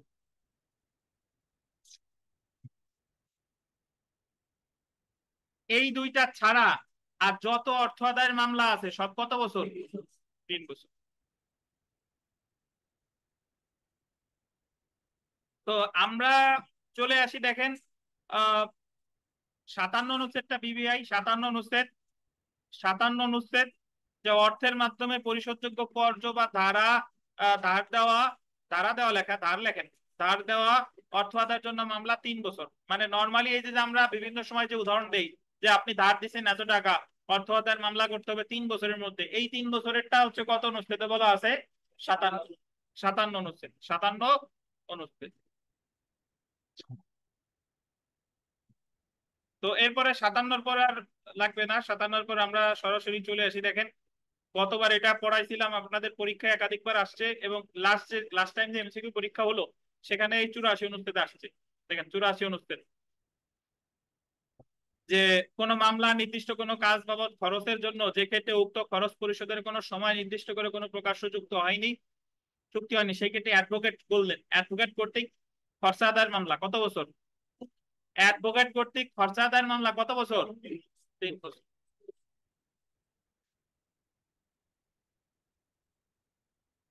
তাহলে ভাই আমরা এখানে অর্থ আদায়ের মামলার ক্ষেত্রে আর পড়বো না। অর্থ আদায়ের মামলার ওই জায়গায় আমরা দুইটা অনুচ্ছেদ করলাম, এক হলো 57 আর এক কত 84। 57-তে আপনার যে নর্মালি যে ধার ধার দিছি সেই টাকা আদায়ের মামলা 3 বছর। আর 84 থেকে অ্যাডভোকেট যদি কি দেয়, মানে অ্যাডভোকেট মক্কেলের কাছ থেকে টাকা পাবে, কোনো তাদের মধ্যে কোনো প্রকাশ্য চুক্তি হয় না, এমনি মৌখিক কথোপকথন হয়েছে, তাহলে ওই মামলার তামাদি মেয়াদ কত? আদায়ের 3 বছর। এছাড়া নর্মালি অর্থ আদায়ের মামলা বললেই কত বছর? 3 বছর। শুধু দুইটা অনুচ্ছেদে একটু পৃথক আছে, একটা হলো 16 আর 16 দুগানি 132। ঠিক আছে, 16-তে বলছে কত আপনার 1 বছর, আর 132-এ কত? 12 বছর। জি। তো এখন এই অনুচ্ছেদ গুলো আপনার একটু অচেনা অচেনা লাগছে, বাট এখন থেকে যা পড়বো সব আপনার চেনা। দেখেন সেটা হচ্ছে এই যে দলিল বাতিল বা জাল বলে ঘোষণার মামলা 91 থেকে 93। দেখেন সুনির্দিষ্ট প্রতিকার আইনের 39 ধারায় দলিল বাতিল বা দলিল রদের মামলা দায়ের এবং 42 ধারায় দলিল জাল বলে ঘোষণার জন্য মামলা দায়েরের তামাদি মেয়াদ কত বছর? 3 বছর। তামাদি আইনের 91 থেকে 93 অনুচ্ছেদ পর্যন্ত আলোচনা করা হয়েছে। 91 বিবিআই কোন দলিল রদ, সেট অ্যাসাইড বা বাতিল ক্যান্সেল করার জন্য, এটা হলো 39 ধারা মামলা। 91 অনুচ্ছেদে যে কথা বলছে এটা কত ধারা মামলা? কত বছর? 3 বছর, দেখেন 3 বছর। 92 দেখেন, আন্ডারলাইন করেন, 92টা আন্ডারলাইন করেন, যে ইস্যুকৃত বা রেজিস্টার্ড কোন দলিল জাল বলে ঘোষণার জন্য মামলা, যদি রেজিস্টার্ড কোন দলিল জাল বলে ঘোষণার জন্য ঘোষণার মামলা করেন, সেক্ষেত্রে কত বছর? 92তে কত বছর? তাহলে দলিল বাতিল 91, কত বছর? 3 বছর। জাল বলে ঘোষণার জন্য মামলা 92, কত বছর? 3 বছর। 95 96 আমাদের পড়া, 95 96 বিবিআই, 95 96 হলো দলিল সংশোধনের মামলার তামাদি মেয়াদ কত বছর, মনে আছে? 3 বছর। প্রতারণার ক্ষেত্রে হলো 95, আর ভুলের ক্ষেত্রে কত? 96। এই যে দেখেন, তাহলে এখানে আপনি লিখতে পারেন যে 31 ধারার মামলা। 31 ধারা মামলা হচ্ছে কি মামলা? দলিল সংশোধনের মামলা। তো যদি আপনি দলিল প্রতারণামূলক ভাবে যদি কিনা হয়েছে, সেক্ষেত্রে 31 ধারায় মানে দলিল সংশোধনের মামলার তামাদি মেয়াদ বলতে 95 আর 96। 95তে হলো প্রতারণার ক্ষেত্রে, আর 96তে কিসের ক্ষেত্রে? ভুলের ক্ষেত্রে। 103 104 বিবিআই।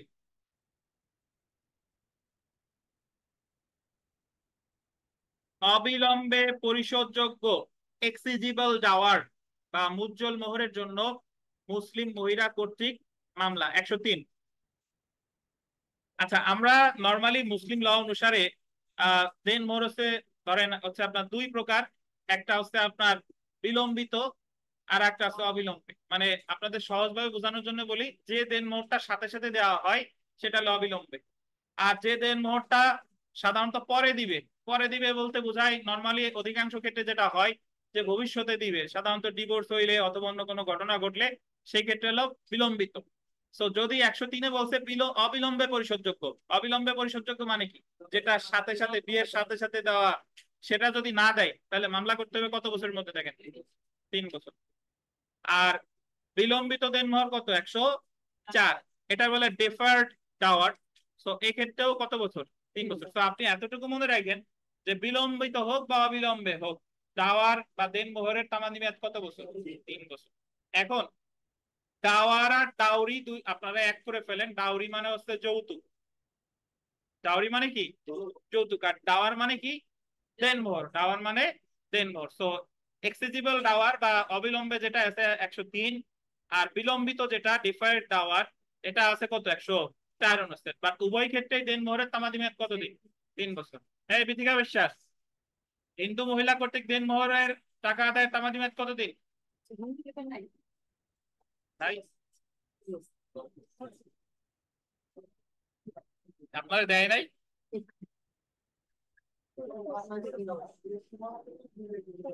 আপনি তো কনফিউজ যে আছে নাকি তো জানেন না, মানে উত্তর দিতে পারতেছেন না যে আছে কিনা শিওর না।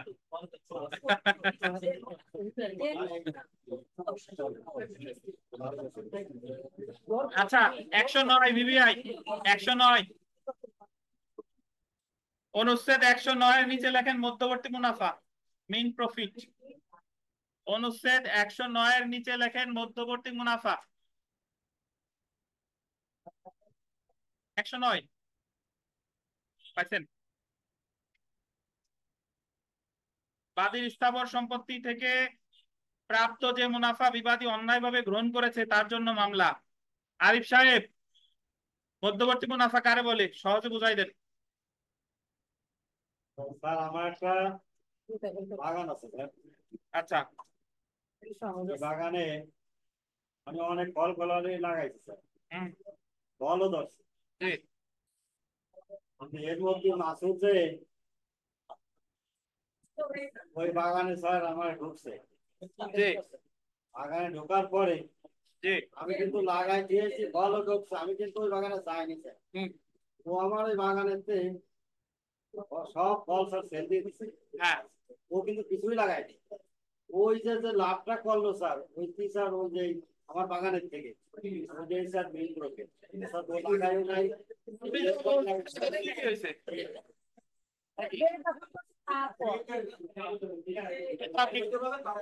এটা নাকি মধ্যবর্তী মুনাফা বলে?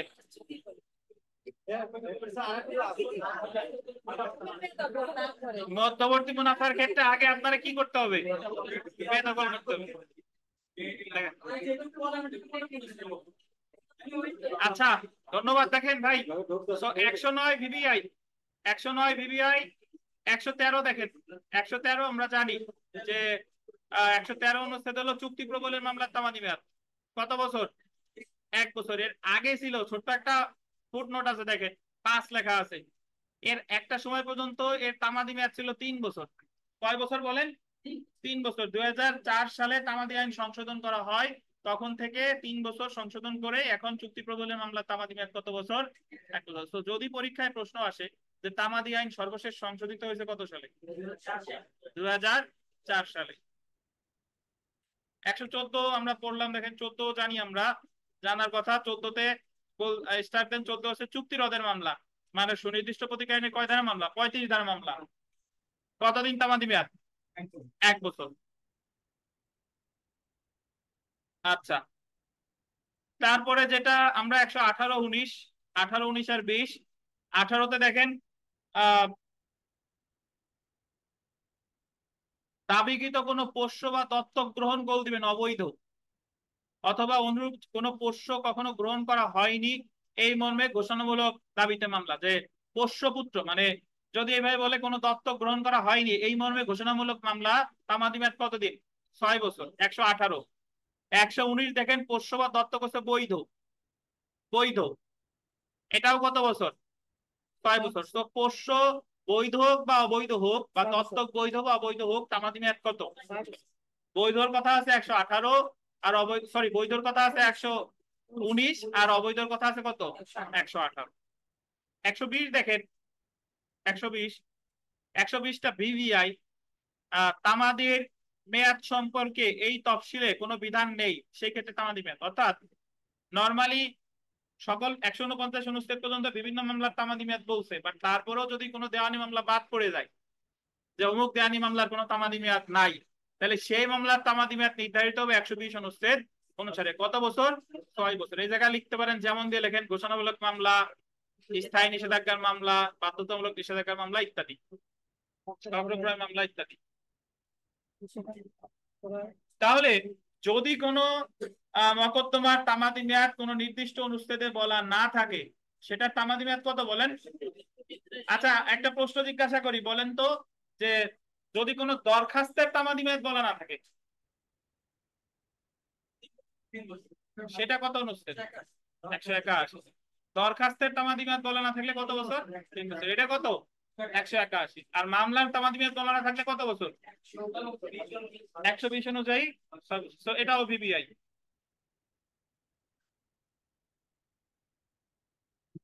124টা দেখেন, 124-এ বলতেছে যে বংশগত পদ দখল করার জন্য, for possession of an hereditary office, এটা হচ্ছে কত?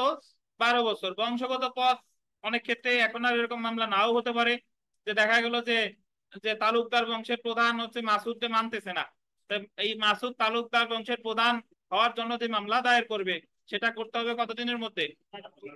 12 বছরের মধ্যে।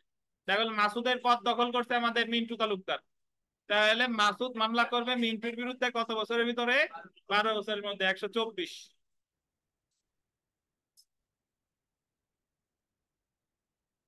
128, 29 ভিভিআই, 128, 29। বকেয়া খরপোশ লাভের অধিকারের জন্য হিন্দু মহিলা কর্তৃক মামলা। বকেয়া খরপোশ কত বছর? 12 বছর। আর খরপোশ লাভের অধিকার ঘোষণার জন্য হিন্দু কর্তৃক মামলা। তো খরপোশ আসলেই কত বছর? 12 বছর। এবং এখানে একটা জিনিস খেয়াল রাখেন, এটা কোন কোন মহিলা? হিন্দু মহিলা, মুসলিম না কিন্তু। তো 128 হলো বকেয়া খরপোশ, আর 129-এ কি বলেন? মানে খরপোশ মানে যে পাওয়ার যে অধিকার আছে এটার জন্য যে মামলা, এটাও 12 বছর।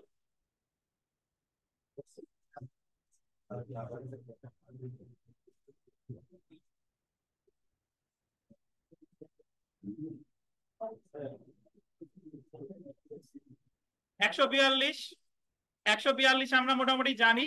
142 হচ্ছে যে সুনির্দিষ্ট প্রতিকার আইনের 8 ধারার মামলার তামাদি মেয়াদ। এটা হচ্ছে যে 8 ধারার মামলার তামাদি মেয়াদ দুইটা অনুচ্ছেদে আছে, 142 আর কত? 144। বাট এই দুইটার ভিতর পার্থক্য কি? যদি আপনাকে বেদখল করে সেক্ষেত্রে হচ্ছে 42, আর আপনারে বেদখল করে নাই কিন্তু সত্য অস্বীকার করছে, সেক্ষেত্রে কত? 144। মনে আছে কিনা? যদি এইভাবে বলে আলামিন সাহেব একটা জমির দখলে আছে, ওনারে বেদখল করছে, তাহলে উনি মালিক হিসেবে বেদখল হইলে মামলা করবে 142 অনুচ্ছেদ অনুসারে 12 বছরের মধ্যে। কিন্তু উনি একটা জমি কিনছে, একটা বাড়ি কিনছে, বাড়ি কেনার পর যখন বাড়ির দখল নিবে, দেখো যে ওই বাড়িতে আগে থেকে দুজন ভাড়াটিয়া আছে, তারা বলতেছে, দুই ভাড়াটিয়া বলতেছে এই জায়গার মালিক আমরা, এই দুই ফ্ল্যাটের মালিক আমরা, বাট অ্যাকচুয়ালি মালিক কে? আলামিন সাহেব। তাহলে আলামিন সাহেব ওই দুইজনে বেদখলের মামলা করবে 842 ধারায় 12 বছরের মধ্যে। বাট এটা কত? 144 অনুচ্ছেদ অনুসারে। এই হলো আপনার 42 আর 44 এর মধ্যে পার্থক্য, বিবিআই। এবং 44-এরটা যদি একটু দেখেন, 44-এ বলতেছে যে স্থাবর সম্পত্তির দখলের জন্য বা তৎসংশ্লিষ্ট কোনো স্বার্থ যা সম্পর্কে এ আইনে কোনো বিশেষ বিধান নেই। কত বছর? 12 বছর। আচ্ছা, এরপরে 147, 48, 49 এই তিনটা অনুচ্ছেদ গুরুত্বপূর্ণ। 147, 48 আর 49। এটা এখানে 147-এ বলতেছে রেহেন উদ্ধার অধিকার নাশ, ফরক্লোজার। রেহেনের আর এক বাংলা আছে বন্ধক, ইংরেজিতে বলে মর্গেজ। কি বলে? মর্গেজ। আর বন্ধক, রেহেন উদ্ধারের অধিকার নাশ। ফরক্লোজার হচ্ছে কারে বলে? ফরক্লোজার মানে ধরেন আপনি আপনার একটা জমি ব্যাংকে বন্ধক রাখছেন, ব্যাংক থেকে 5 কোটি টাকা নিছেন, এখন ওই 5 কোটি টাকার আপনি সুদাইতে পারেন নাই, তাহলে ডেফিনেটলি আপনার জমি ব্যাংক বিক্রি করবে। কারণ ব্যাংক ইচ্ছা করলেই বিক্রি করতে পারবে না, ব্যাংকের আগে মামলা করতে হবে বিক্রি করার জন্য। সেই মামলার উপরে ফরক্লোজারের মামলা। কি মামলা বলেন? ফরক্লোজার। ব্যাংক মামলা করবে ফরক্লোজারের মামলা, তারপরে হচ্ছে যদি ব্যাংক মানে আদালত যদি নির্দেশ দেয়, তাহলে ব্যাংক ওই সম্পত্তিটা কি করতে পারবে? বিক্রি করতে পারবে। আর 148-এ দেখেন রিডিমশন, বন্ধকে স্থাবর সম্পত্তি খালাস করার জন্য বা দখল উদ্ধারের রিডিমের জন্য বন্ধক গ্রহীতার বিরুদ্ধে মামলা। এটা হচ্ছে যে আমি আমার স্থাবর সম্পত্তি ব্যাংকে রাখছি 5 কোটি টাকা, এখন আমি 5 কোটি টাকা দিছি কিন্তু আমার জমি আমারে ফেরত দিচ্ছে না, তাহলে আমি যে মামলা করবো এটা বলে রিডিমশন। কি বলে বলেন? হ্যাঁ, ব্যাংকের বিরুদ্ধে। মানে ব্যাংক যে মামলা করে সেটা বলে ফরক্লোজার, আর যার সম্পত্তি সে যে মামলা করে এটা বলে কি? রিডিমশন। তো মামলা ফরক্লোজার হোক বা রিডিমশন হোক, উভয় ক্ষেত্রেই তামাদি মেয়াদ কত বছর? 60 বছর। বুঝতে পারছেন? এবং মূল মামলার তামাদি মেয়াদের সর্বশেষ যেটা, সেটা হচ্ছে 149। 149-এ বলতেছে সুপ্রিম কোর্টের মূল এখতিয়ারাধীন মামলা ব্যতীত আন্ডারলাইন সরকার কর্তৃক সরকারের পক্ষে দায়েরকৃত কোনো মামলা, সরকার যদি সরকারের পক্ষে কোনো মামলা করে তামাদি মেয়াদ কতদিন? 60 বছর। তো এটা ছাড়া আরেকটা অনুচ্ছেদ একটু দেখতে হবে, সেটা হচ্ছে 135টা একটু দেখেন। 135। বন্ধকে যদি বলে রেডিমশন বা ফরক্লোজার, দুইটা শব্দ মনে রাখবেন, বন্ধক উদ্ধার বা বন্ধকি সম্পত্তি উদ্ধারের অধিকার নাশ, রিডিমশন বা ফরক্লোজার হলে 47, 48, 60 বছর। এটা 35টা একটু দেখেন। 135 যে বন্ধকি স্থাবর সম্পত্তির দখল নেওয়ার জন্য বন্ধক গ্রহীতা কর্তৃক অন্য আদালতে দায়েরকৃত মামলা। তো বন্ধকি স্থাবর সম্পত্তির এটা হলো দখল নেওয়ার জন্য, বিক্রির জন্য না। কিসের জন্য বলে? আগের ফরক্লোজারের যে মামলা ওটা হলো কিসের জন্য? বিক্রি। আর রিডিমশনের যে মামলা, আমি আমার বন্ধকি সম্পত্তি ফেরত চাই। আর 135-এ যেটা বলতেছে এটা হলো বন্ধকি স্থাবর সম্পত্তির কি বলেন? দখল। তাহলে 135-এ তামাদি মেয়াদ কত? 12 বছর। তাহলে বন্ধক রিলেটেড তিনটা জিনিস মনে রাখবেন, যদি রিডিমশন হয়, ফরক্লোজার হয় 47, 48 হলে 60 বছর, আর বন্ধকি স্থাবর সম্পত্তির দখল হইলে 145-এ কত বছর? 12। 135-এ কত বছর? 12 বছর। আর সরকার কর্তৃক যে কোনো মামলার তামাদি মেয়াদ 149-এ কত? 60 বছর। তো জেনে রাখা ভালো। আমরা একটু খুব দ্রুত দেখি। দেখেন, কোন মামলা দায়েরের সময়সীমা বিষয়ে তামাদি আইনে সুনির্দিষ্ট বিধান না থাকলে কত বছর? 6 বছর। এই 6 বছর মামলা করার কারণ উদ্ভব হয় থেকে গণনা শুরু হবে। কত অনুচ্ছেদ? 120। যেমন তামাদি আইনের তফসিলে ঘোষণামূলক মামলা বাধ্যতামূলক নিষেধাজ্ঞা দায়েরের তামাদি মেয়াদ উল্লেখ নেই, এই ক্ষেত্রে 120 দ্বারা প্রযোজ্য হবে। ঘোষণামূলক মামলা এবং বাধ্যতামূলক নিষেধাজ্ঞা 6 বছরের মধ্যে দায়ের করতে হবে। নামাজের বিরতি পর আপনাদের তামাদি আইনে ক্লাস টেস্ট হবে। আগামী দিন তামাদি আইন শেষ করব, একটু বাকি আছে, বার কাউন্সিল বই নিয়ে আসবেন, এবং আগামী দিনও তামাদি আইনে ক্লাস টেস্ট থাকবে শুক্রবারে। এই আর কি।